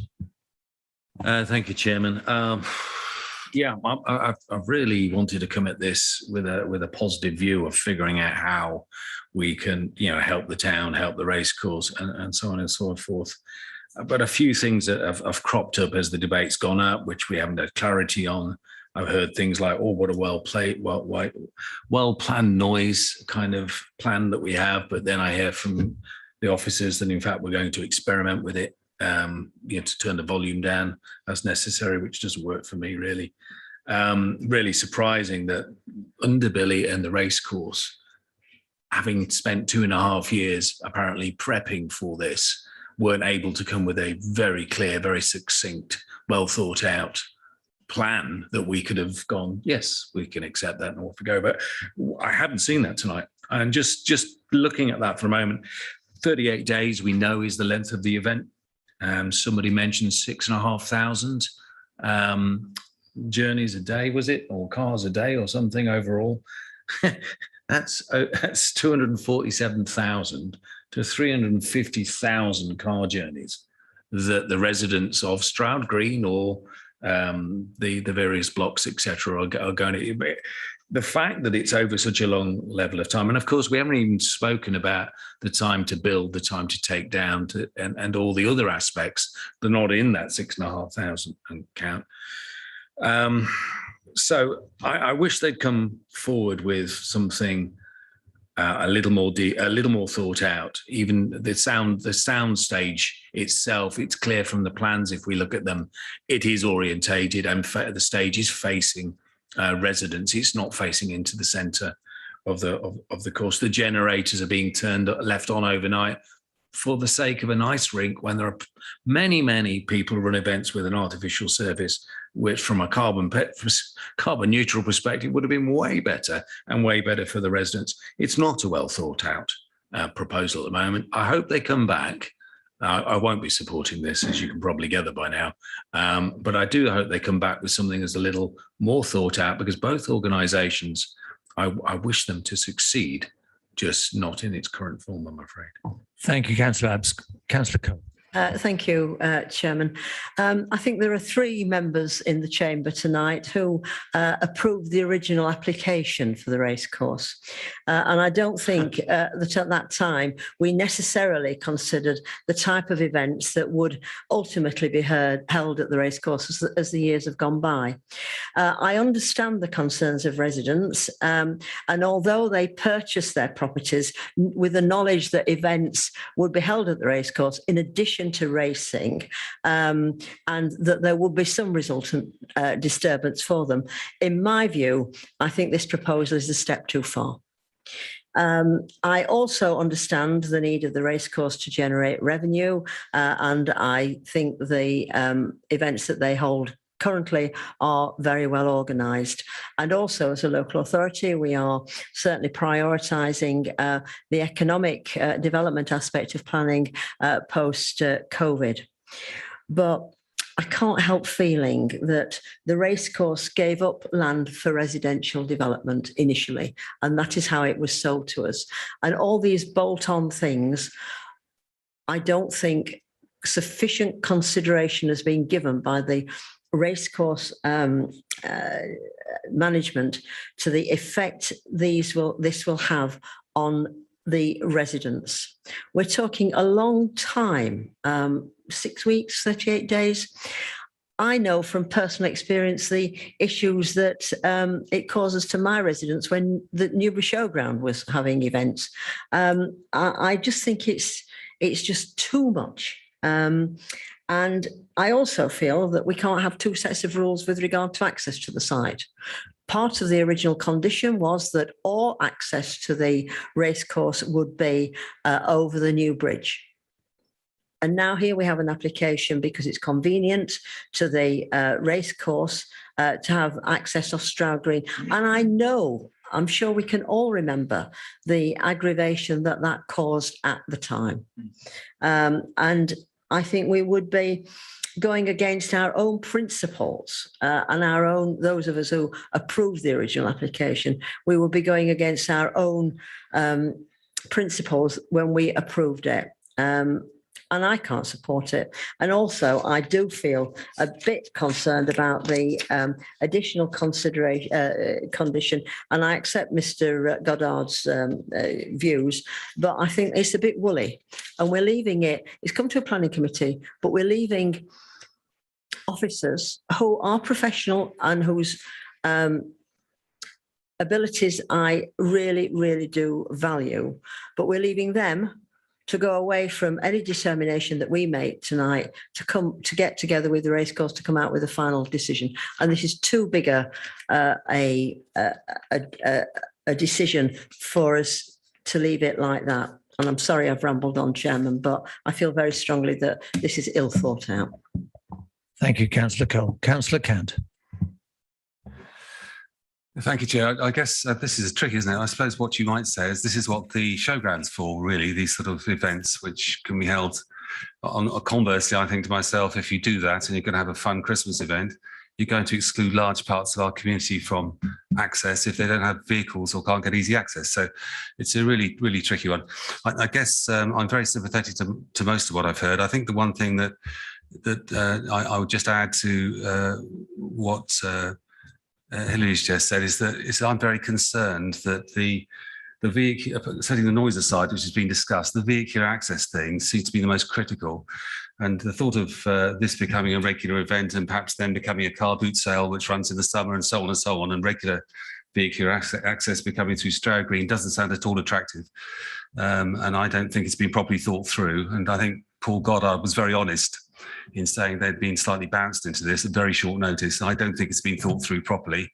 And personally, I'd be very nervous about approving a plan exactly as Hillary's just described that is left between the planning officers and the management of the racecourse to resolve. I think we need to be much clearer about the traffic impact, the traffic access, particularly the issue of could it be made over the bridge. Thank you, Councillor Cant. I don't think Mr. Goddard was saying he'd been bounced into it. I think he was blaming the Sandalford inquiry, which I know took an enormous amount of time, meant that he couldn't at his level give it the attention it needed. I think the applicants aren't to blame for bouncing him into it. I think it's really, he was taking some of the blame or the... It wasn't a criticism, it was just a big decision to be taken. Right? Yeah, it's fine, thanks. Councillor Culver. Thank you, Chairman. Yes, similarly, one might argue that people moving to the racecourse knew there were going to be events happening there, but I'm concerned about the fact that they're going on for so long, they're so close to the residences. The people there would not have known that that kind of scale of event was happening. It's worth noting that the applicant said that comparable events in London near the GLA building on the South Bank and also in Edinburgh. In Edinburgh, it happens on Princes Street and in Princes Street Gardens, which I think anyone who lives near there would be used to having noise late at night and drunken people walking past and all that kind of thing. And if you would choose to live there, you would know to expect that kind of thing, which I don't think the residents of the racecourse would have bought into. And secondly, I'm concerned that officers have said that they have not assessed the likely impact on other events. I think it would be nice to have this, particularly after COVID. And we've decided in the past as a council that we should be more mindful of economic impact and encouraging economic activity, but not if that means that there's a negative impact on other events. So that also is a cause of concern to me. Thank you, Chairman. Thank you, Councillor Culver. Councillor Barnett. Yeah, Chairman, members. Strangely enough, when this was first muted, and I was obviously one of 3 members which were privy of being given the information on the proposals, which were, of course, considered for 2020. I was very keen, in fact, very enthusiastic, I might add. Probably enthusiasm took over my thoughts.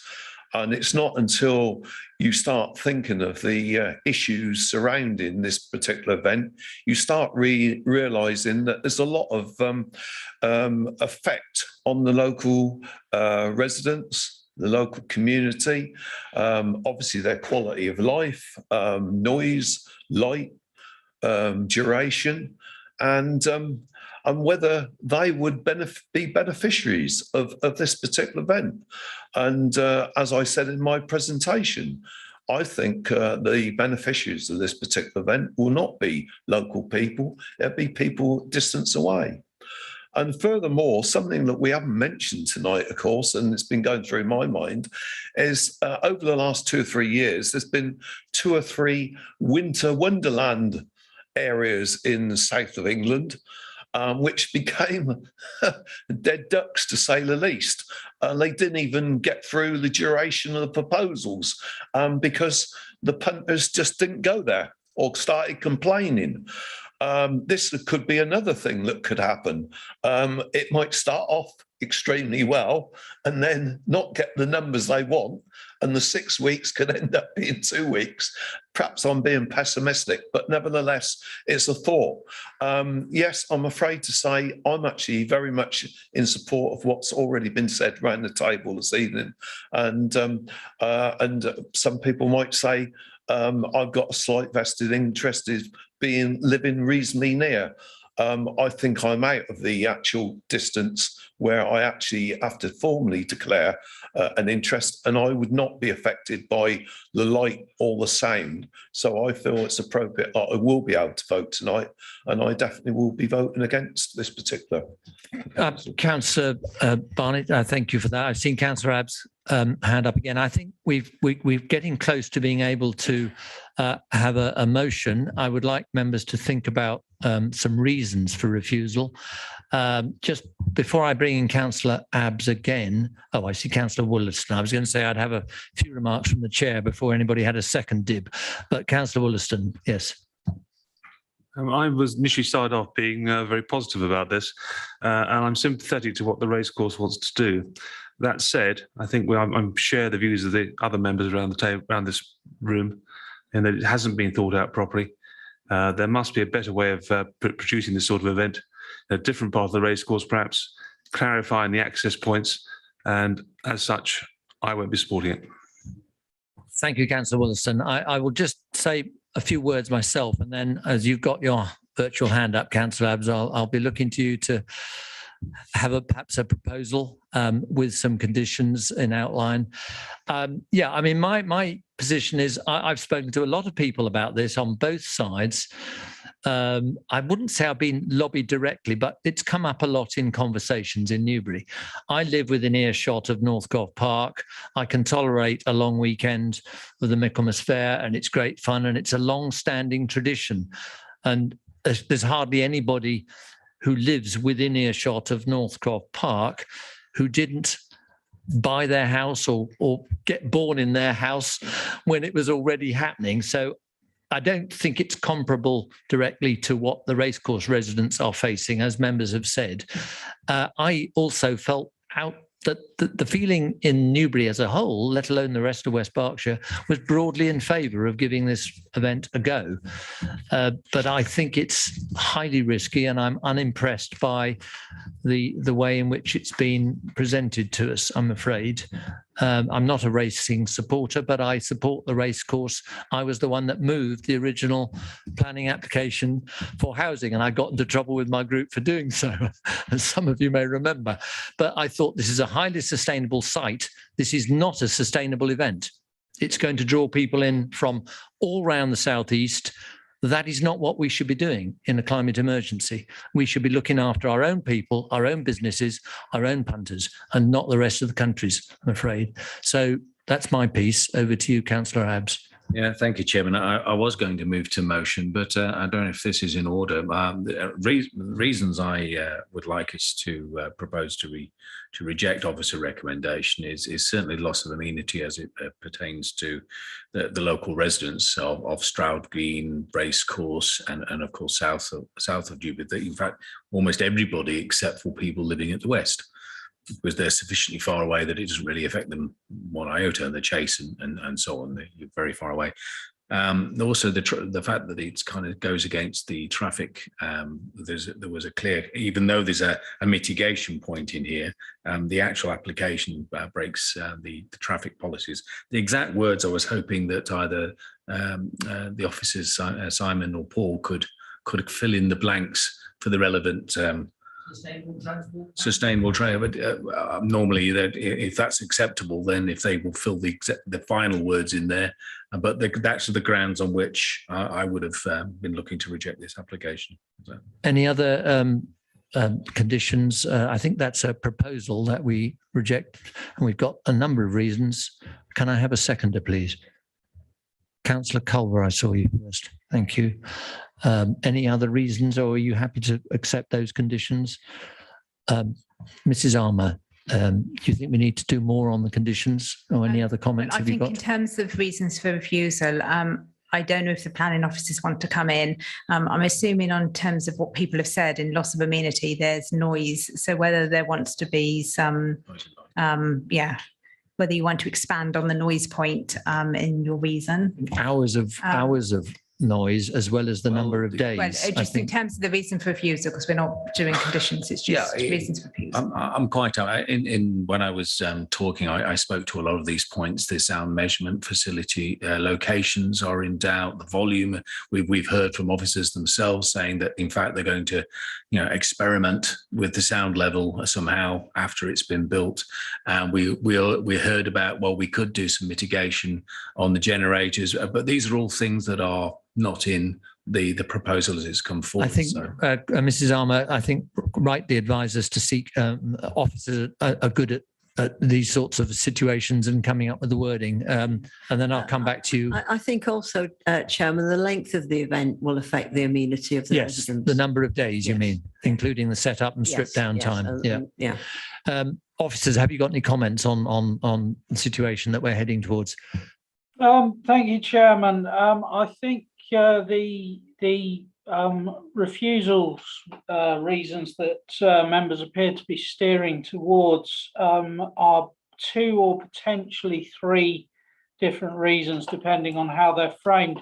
There's a concern regarding loss of amenity for local residents resulting from the noise generation associated with the proposals, in terms of both the potential for control of the noise and the amount of noise over a prolonged period of hours during the day and days of the year associated with the events. There's insufficient information in terms of determining the noise impacts associated with the event.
Stream's live again now. We will resume Western Area Planning with item number 2 on the agenda, which is application number 20-02993/full, Eddington Mill House, Upper Eddington, Hungerford. And the officer presenting is Miss Cheyenne Kirby. Miss Kirby.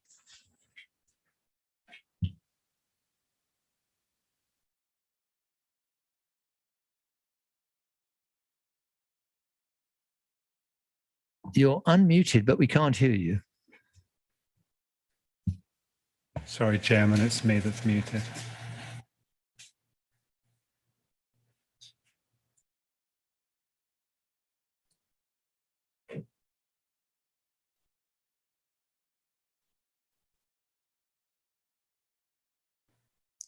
Put your hand up if you can hear me, Cheyenne. Okay, we still can't hear you. Chairman, if you could just bear with me for a second, I need to go to attempt to resolve that technical difficulty. Okay, thank you.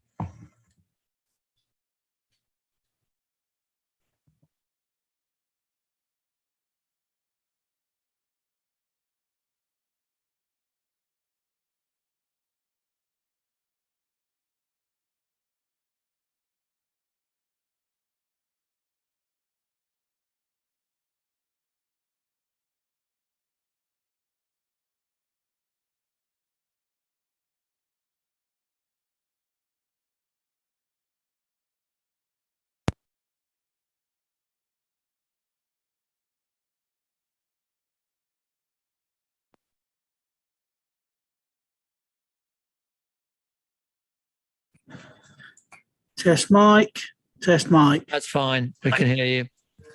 Right. Over to you again, Cheyenne. Thank you.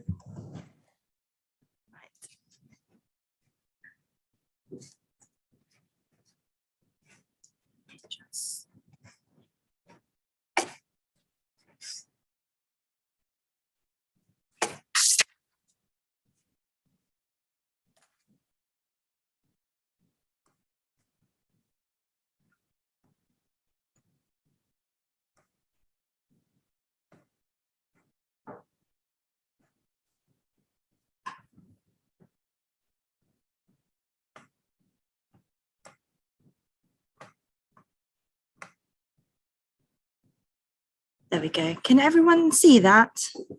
Yes, we can. Thank you. Perfect. Thank you.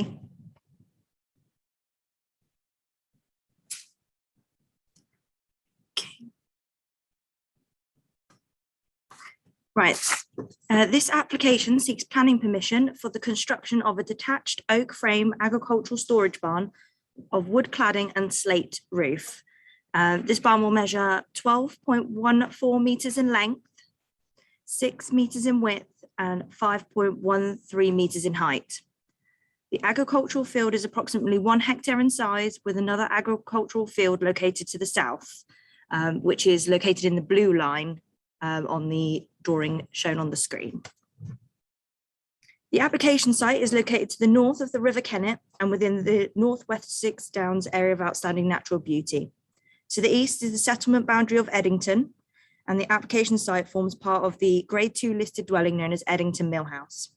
The area is surrounded by scattered dwellings and agricultural fields, with the footpath Hungerford 2-1 following the edge of the site.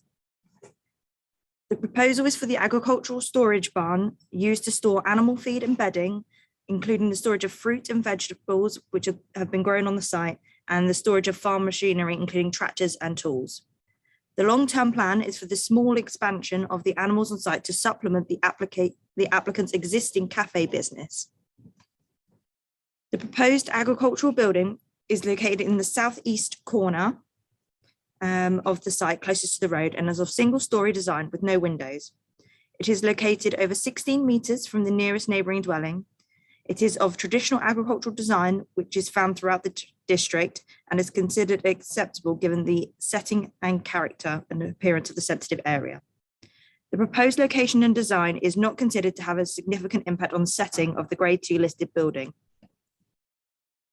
On the site, there are currently a number of buildings, some of which are animal enclosures and some are for the storage of animal feed maintenance and equipment storage. These buildings are not subject of this application and may be subject to other considerations outside of this application. However, these buildings do provide some support for the proposed need for the barn, which will consolidate these buildings, which would improve the overall visual appearance of the site. The building removal plan shown on the screen shows that 4 of the existing 7 buildings will be removed once the proposed barn has been built. Some of which are animal shelters and due to their nature may be considered temporary and not necessarily require planning permission. Here are some of the photos from the site for those who haven't been or have joined us through Zoom. This is the photo looking from within the site, looking east, and is towards the bird enclosure. As you can see, there's the dwellings. There's some dwellings behind. This is the site looking from the east, where the proposed barn will be located. And this is looking northeast, with the footpath being around the edge of this fence. This is the application site looking west across the field. At the bottom are the applicant's fruit trees. These are the current buildings, of which the building in the image and the one to the right will be demolished as part of this application. This is a photo showing looking from the north outside Mill Cottage. And as you can see from the photos, there are a difference in land levels, but the barn will be located behind the fence. This photo is shown from the footpath and from the road, looking to the application site. And the barn will be located behind this fence, but it will be visible from the top of the fence. This photo is from the corner of the public footpath looking across to the site, and in the back you can see Mill Cottage, first floor window. And that's it. Members, back to you, Councillor, Chairman. Thank you, Chairman. We now have no objectors and we have no supporters, but we do have the applicant with us. The applicant, missed out the parish council representative. I'm awfully sorry about that. Councillor Alistair Fife, and you're joining us via Zoom.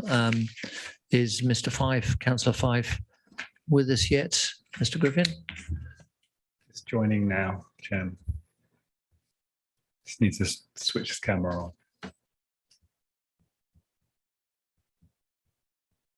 Right. Mr. Fife, welcome. Thank you for joining us. You have 5 minutes and I will give you a 1 minute warning when you're near the time, and then members will be able to ask you questions based on what you said, only for clarification. So I can see you are not muted, so ready when you... Good. Thank you, Chairman. Thank you for the opportunity to speak and explain Hungerford Town Council's concerns relating to this planning application. Hungerford Town Council believes some of the documents submitted lack accurate detail. There is currently no barn height recorded on the plans. That's page 60 of your pack. Whilst the scale is provided on the plan, the height is as important as the length and width and should be formally recorded to ensure there is no leeway or debate about the height in the future. There are a number of properties that currently overlook the field, and you would have seen those in the photographs that Cheyenne showed earlier. And if permission is granted, they will be looking at, in our opinion, an overly tall barn. In addition, there are no doors on the main entrance to the tractor shed storage area of the building, which is something of a surprise. If they're going to store tractors in there, perhaps security might be an important feature. And can we expect the doors to appear again in the future? And could the 5+ meter height be to allow a mezzanine floor in the future? Not shown. The section drawing, page 61 of your pack, shows the existing and proposed ground level and indicates there is a slope requiring the barn to sit about 0.75 of a meter into the slope at one end. We believe the slope shown on this drawing to be inaccurate. It was not clear on the photographs the severity of the slope, which it is quite a significant slope. Lost my place, typical. Should cut and fill be employed, the height of the barn would be increased from the current ground level. A further reason for accurate drawings to have been provided. A full topographical survey would have been useful. The runoff of surface water needs to be fully considered and calculated by professionals. Properties under this postcode have previously experienced flooding, and water butts, one of the suggested sustainable solutions, will not be adequate on a building of this size. The land appears to lack the significant number of fruit-bearing trees required to warrant such a large storage barn. Currently, 3 alpacas and a few goats are currently on site. This appears to be contradictory to the reasons stated by the landowner to serve the 3 health food businesses he owns. The tractor that was shown to councillors who attended the site visit is no larger than a ride-on mower and is currently adequately housed within an existing outbuilding, which will not be taken down. HDC cannot see a current business need for a barn of this size, which will be overbearing in this beautiful location within the AONB. Councillors should have been provided a full business plan to fully understand the business need, given the sensitivity of the development at this site. There appears to be inappropriate annexation of what is agricultural land into the domestic curtilage of the mill. If permitted, this opens up other planning opportunities for the owner. And the southern of the 2 areas that were shown to you on the map by Cheyenne is actually down to grass and is a part of the garden. So that's an agricultural area that is already garden. Now, this sort of annexation should really be formally declared and approved rather than being a de facto acceptance, which in years to come will be impossible to challenge. The house is currently under a noise abatement order. Increased noise pollution in this beautiful area of the AONB should not be exacerbated and aggravated any further. Although matters relating to public rights of way are dealt with separately to planning, on this occasion, there appears to be a substantial reason for addressing this matter now. The unauthorized diversion or obstruction by a 6-foot fence of an historic public footpath over a public right of way must be given due consideration. Hungerford Town Council requests that should this application be approved, a precondition should require the landowner to re-site the tall 6-foot fence line to respect the historic line of the footpath, or seek to obtain formal permanent diversion approval. Allowing the barn to be built without a lawful diversion of the public right of way. You're just coming up to your 5 minutes. Sorry, I didn't give you a minute's warning. This application has received a significant number of objections. Councillors need to fully consider the objections raised by the public, and due to the many inaccuracies on the current submitted plans, Hungerford Town Council requests you reject this application. Thank you. Thank you very much, Councillor. Councillor, just get my Zoom screen back up. I see no hands on my screen. Oh, Councillor Abbs. Yes. Thank you, Chairman. Good evening, Alistair. You mentioned in there that land has already been taken over as garden. Could you expand on that for me, please? If Cheyenne could share the screen again and show the 2 areas of agricultural land, then I should be able to point it out. That might be a bit difficult now. I think we can ask Cheyenne to do that later. could you've got the agenda. What page number are we asked to look at, members? I think it's page 58, I believe, members. Oh, she is coming up with the. Thank you. Yes, that's the one that is on page 58. Cheyenne, I think it's the southern bit, you know, the bit at the bottom in blue that I think you're talking about. Is that correct? It is, down to where it says River Kennet. Yeah. That whole area is considered, we believe, by the applicant to be a definite part of his garden. Yeah. There is it's nothing but grass, and there is some sort of construction going on at the moment in the centre. I don't know whether it's a yoga area or something. Having been on the site visits, yes. What I'm looking for, Chairman, I'm trying to get an accurate, having done the site visit, trying to really orientate myself properly to when we were looking around the facility. What is actually the agricultural land here that is being formed part of this proposal, Alistair, and what do you consider is already garden then? I know you haven't got cursor control here, but it would be really useful to understand. Well, from the barn, and you can see where the barn is proposed, yes, up to the northwest, that is supposed to be agricultural land. And if you look at Google Earth for 2003 and 2007 and 8, you can clearly see that at that time there was crop down on that area, and the footpath went right round the outside of it. 2017, it also shows that, and that's the latest Google Earth that you can look at. I don't believe the applicant arrived until 2017 itself. So the change of the line of the historic footpath is not necessarily the applicant's issue. However, the fact that he's put a 6-foot fence that completely excludes the public from that historic footpath, we believe if the application is granted, then the line should be redrawn back and the fence should be moved to allow that. That probably answers only part of your question. We can come back to it later. It's the area to the south that I thought he was referring to. Yeah, yes, that's clear now. Thank you. Any other questions? Go back to can we return to the Zoom screen? Councillor Cole, I can see you. Yes, thank you. It's just a question. We're determining this application as it is before us this evening. So with regard to the public footpath, have you raised that issue with our public rights of way team and asked them to enforce it? Because I don't think that is something we should be considering this evening.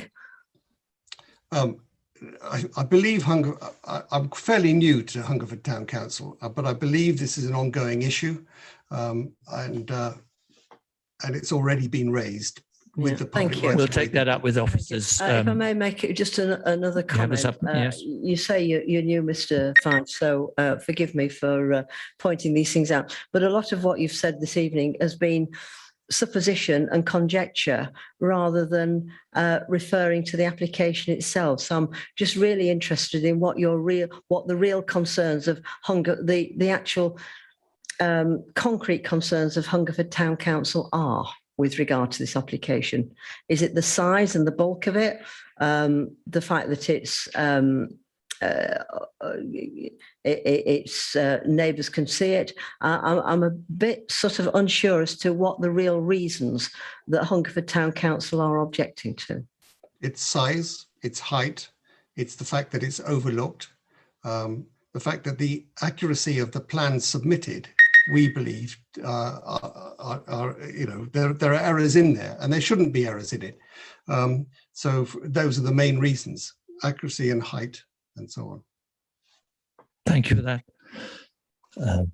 I have no other hands up at the moment, so thank you for your contribution, and we will move on now to the applicant as we have no objectors or supporters wishing to speak. Mr. John Wilmot, I believe you're the applicant and you're going to join us on Zoom, and I will wait until I'm told you are come out of the waiting room and into the virtual room that we're in. Can't see you yet.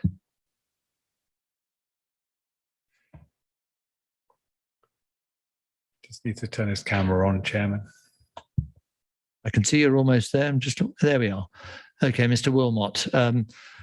You probably heard me say before, but if not, I will say again, you have 5 minutes and I will try and remember to give you a 1 minute notice. You may start now.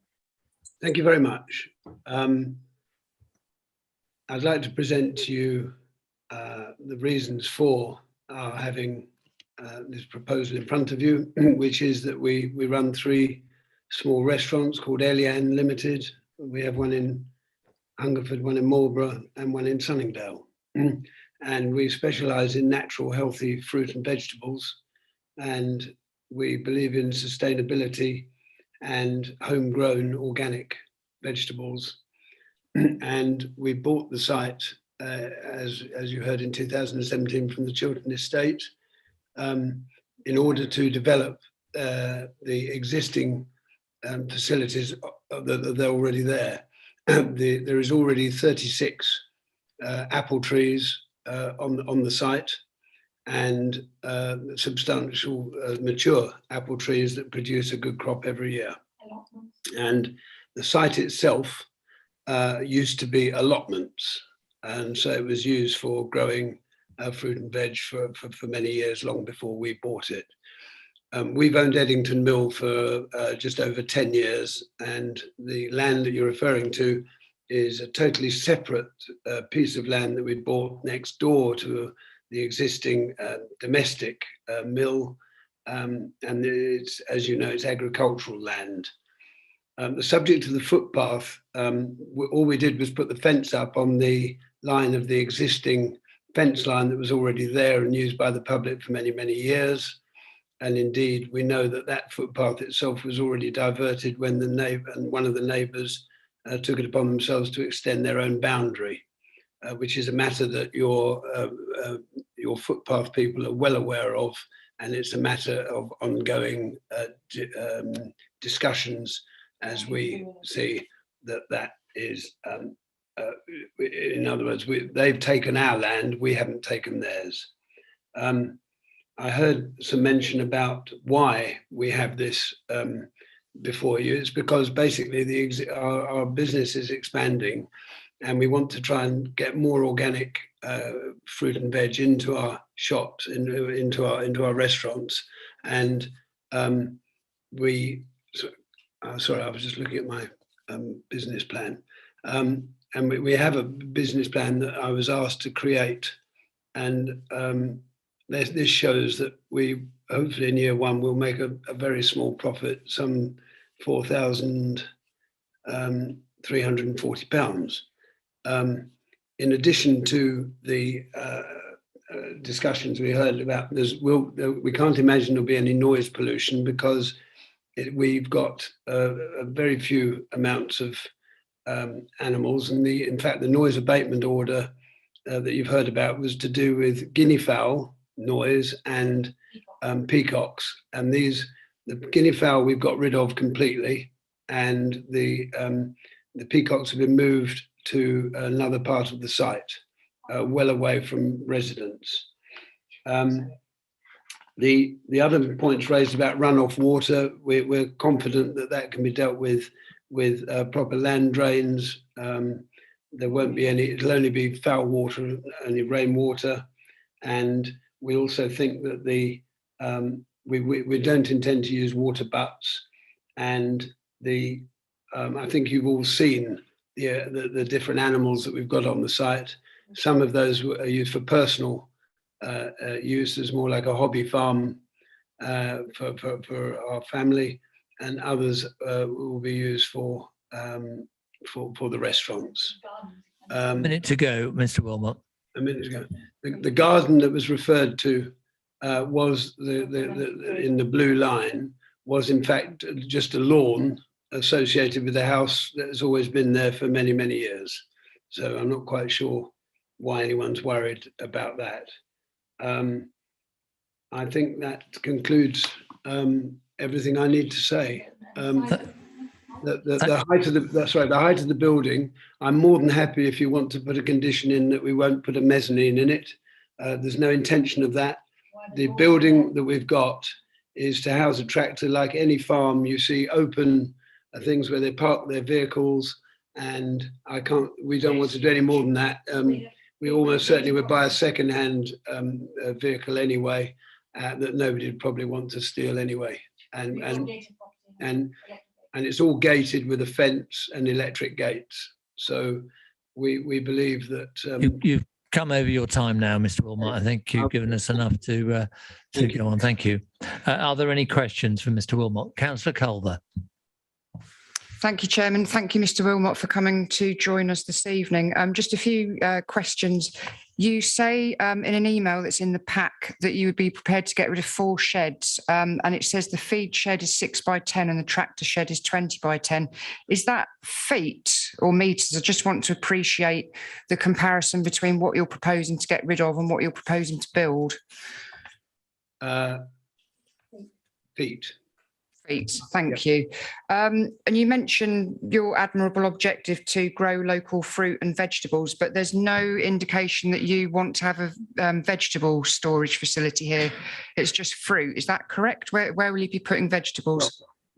Well, the answer to that is that we'd already started in previous years. We've been using our kitchen for the apple and juicing from the crops from the orchard, and we will intend to, if we can get this barn, we'd like to, I wouldn't say put it back to how the allotments were, but certainly start to grow our own organic vegetables in that area, because it's basically, as you saw, I think some of you went there, there's a big green area that would make a very good vegetable patch. Okay, so you'd be putting vegetables in there as well then. And what's going to happen to the goats? Because you say you're going to demolish the goat shed. We're going to move them. The goat shed itself would be the goat shed itself is very small because there's only a few goats, and the plan is to actually move that onto a different part of the site. And we've obviously got to change the fencing for the various different animals. Thank you. Thank you. Any other members wish to ask Mr. Wilmot any questions? I can see. Oh yes, Councillor Abbs. Yes. Yeah, I am just a small one, and thank you very much for coming on, Mr. Wilmot. You heard the previous question about your gardening. Is there any chance that you could point to where you're? I visited on the day. And I remember seeing grass and a couple of trees. I don't remember seeing a single apple tree. So there must be some other location on the site that we didn't visit that you're referring to. And I'm very interested to understand what the extent of the agricultural land is that's feeding into the barn. I was wondering if to help this, because I don't think put a drawing up, but Cheyenne might be able to produce the picture that shows looking at the far end of the site. I wonder if she'd mind doing that. Or yeah. Page 67. That one. Right. Thank you. That one. If you can see the 1, 2, 3 fence posts from the right, that gets you into roughly, or the 3rd and 4th one. Yeah, that whole area there. There's 36 fruit trees in there, apple trees. There's in fact a plum tree and a pear tree in amongst them. And then it's the middle distance, isn't it? Yeah. Yes, because you might, just if you look to the left between the gap between the fences, there's actually a fence a long way away, all the way to the adjoining property. So these are all existing trees. We've already started planting new ones to augment that, and we'd probably hope to increase it a bit, but the main area between the fence posts and that orchard is where we plan on putting some vegetables in, all sustainable and organic. We won't be using any chemicals. I just want to make sure I'm 100% on it. If you go back to the diagram, which is the blue outline, has a blue outline for this application. And can you confirm what the land to the south is then, or isn't? Yes, it's lawn. It's our front lawn. The mill, the main mill faces out with the front door that, it's all listed. Okay. It looks out to a big horse chestnut tree right in the middle. And the construction that's going on is we're just doing some landscaping behind the horse chestnut tree. Okay, thank you very much. I can see no other member indicating. So thank you very much, Mr. Wilmot, for staying to answer those couple of questions. We now have the ward member or members. Councillor Bennyworth is away. Councillor Cole, Councillor Rolls had not indicated whether they were going to speak. Are they in the waiting room, Mr. Griffin? Councillor Cole is in the waiting room. Councillor Cole, could you let him in and we'll hear from Councillor Cole.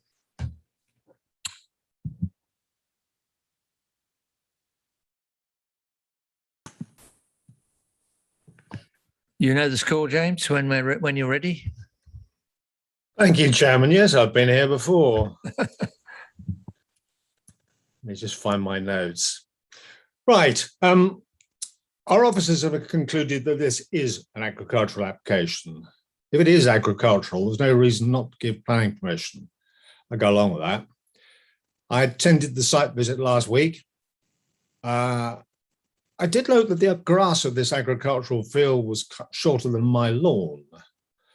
This seemed rather unagricultural. Mr. Wilmot's comment of hobby farm does seem correct.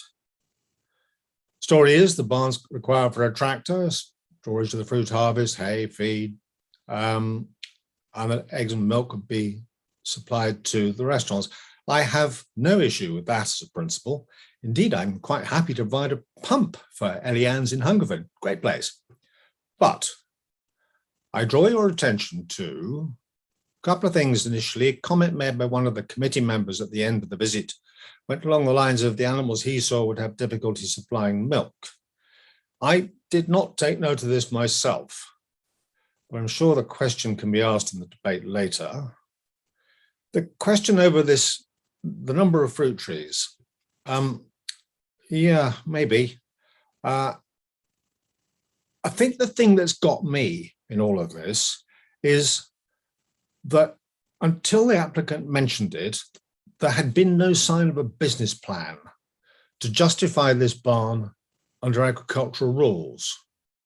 And that's part of the issue for the town council. Is this really agricultural or what? The question of the tractor,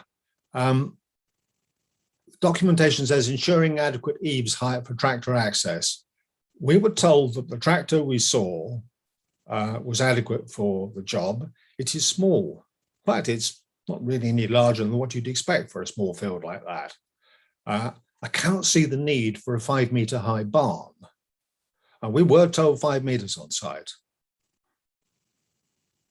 Design and access statement says there are no neighbouring dwellings close enough to be affected in terms of residential amenity, but this is to be sited pretty much in the middle of that part of the field, well out from the fence, full view of the neighbours.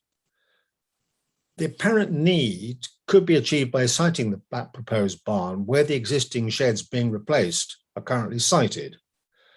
I think the Hungerford Town Council comment on overbearing is justified. Flooding. We're told flooding's not an issue, and I can accept that flooding coming up from the river can't be an issue up there. However, we were told on the site visit that nearby properties have been flooded.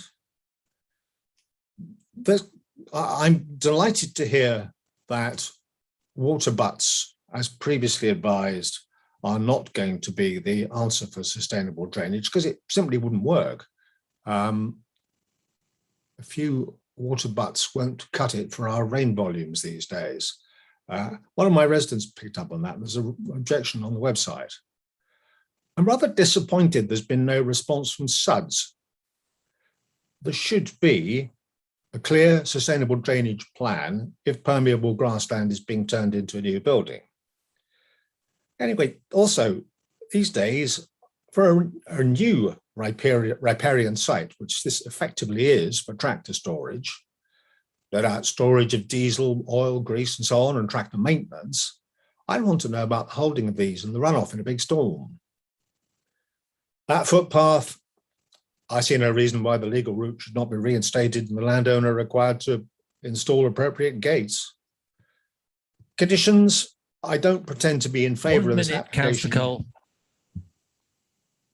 Was that a minute warning? Yeah, that's right. Thank you.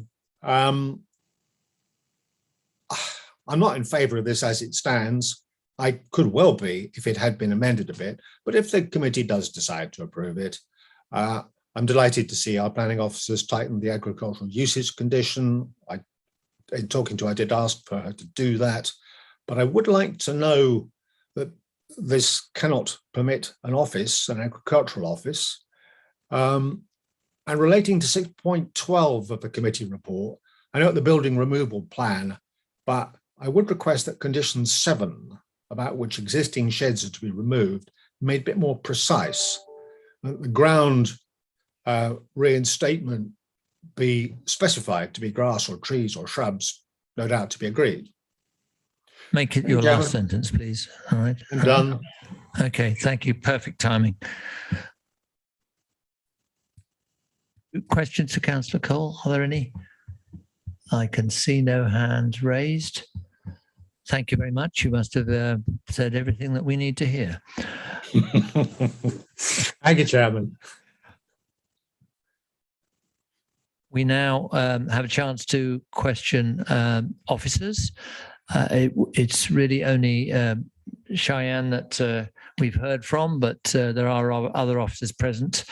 But let's see what Cheyenne can answer that you wish to hear from her. Councillor Abbs. Thank you, Chairman. I'd really like to hear from officers about potentially approving an application where we know there is an illegal diversion of a footpath. Are we setting a precedence, or just should we be rejecting it because it involves an illegal act, full stop? Thank you, Chairman. I think I'll take that question. Councillor Abbs, the principal planning legislation and planning guidance both state that where other legislation deals with a matter, that planning should not address that matter. In this particular case, the footpaths legislation is very clearly the remit for addressing any unauthorised diversion of the footpath. So my professional view is that we set no kind of ill precedent by making a determination involving that footpath where other legislation might then address any potential issue. Have you had a satisfactory answer? Because I've got a supplementary, in effect, to your question. Reading the update sheet, you're talking about needing levels. I think, as a former land surveyor, that we really need not just levels, but detailed plans, because I was unclear on the site visit where exactly the definitive line goes in respect to the fence. The report actually says that the fence and none of the new build proposed by this development will go anywhere near the definitive line. But I think we need to have some assurance from professionally drawn, surveyed and drawn plan that that is the case, that the current development does not have any impact upon the public right of way, either the existing or the definitive one. Can we be assured that that can be done?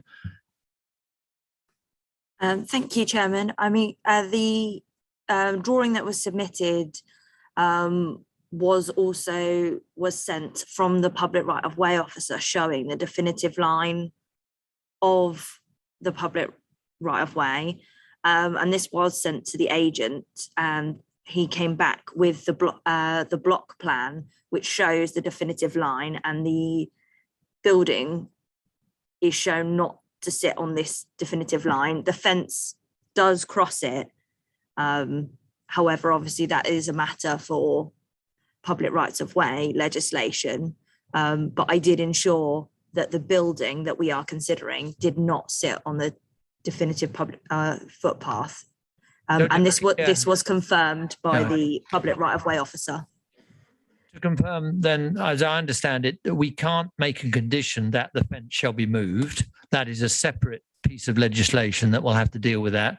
But we can be assured by you that nothing that's proposed in this application will make it worse. Well, it won't. The building that's proposed won't be covering the definitive line. You've had that assurance from the rights of way officers, have you?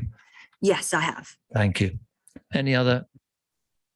Just to say, Councillor Cole, yes. Chairman, that on page 47 of the agenda, public rights of way are saying no objections subject to informatives. And on page 52 and 53, there are 4 quite comprehensive informatives, which leads me to believe that public rights of way are comfortable with the proposal. Thank you. To that, our attention indeed. Yes, that covers it. Councillor Abbs? Another question for any officer, really.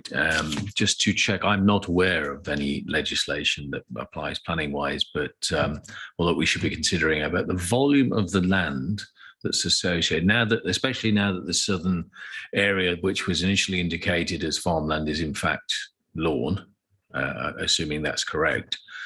Is the remaining land, and is there any kind of rule about proportionality of the size of building that should be associated with said hectare, or was it 1 hectare? Yeah, 1 hectare of land that will be used to fill the barn, basically. Is there any laws? Thank you, Chairman. I think I'll respond to that question again. No.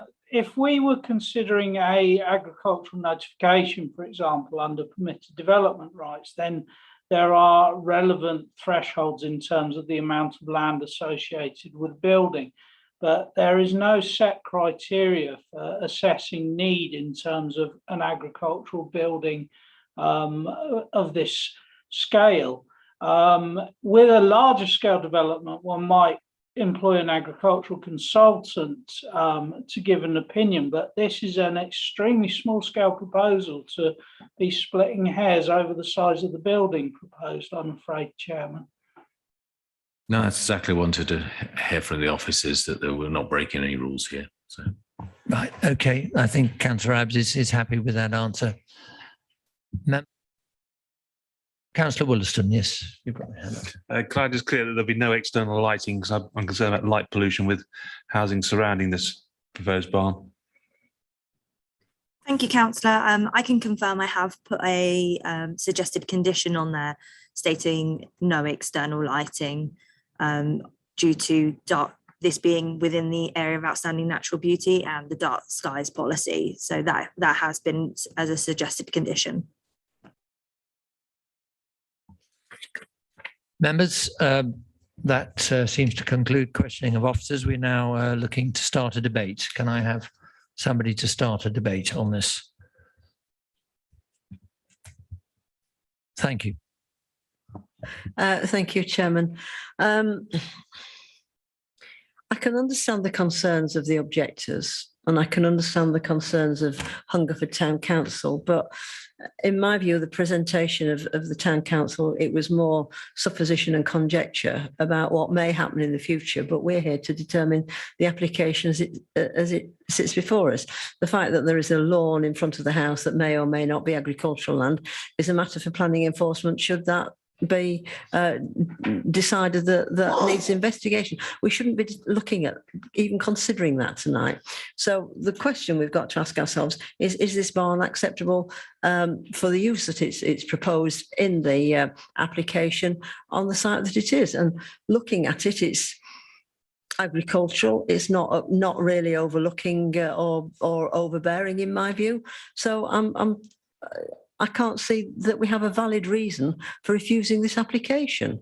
So to move things along, I would propose that we accept officer recommendation, Chairman. Thank you, Councillor Cole. That's quite early in the debate, but we have a proposal. Does anybody wish to second that now, or Councillor Cant?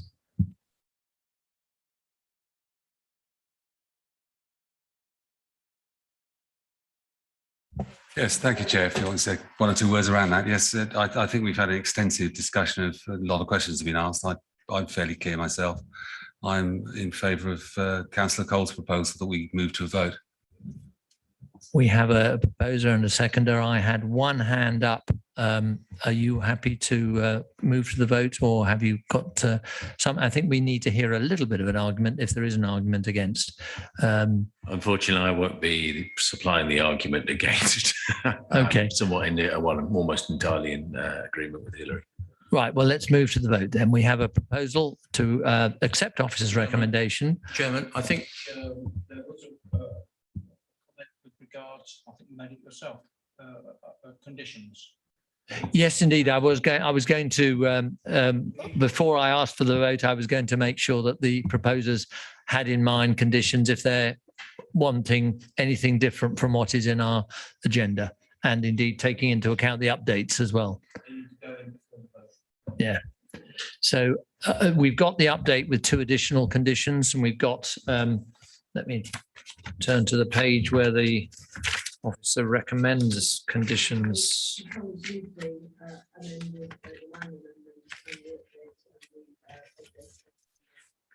That's what I assume, but just to be perfectly clear, you are in agreement with officers in every respect then.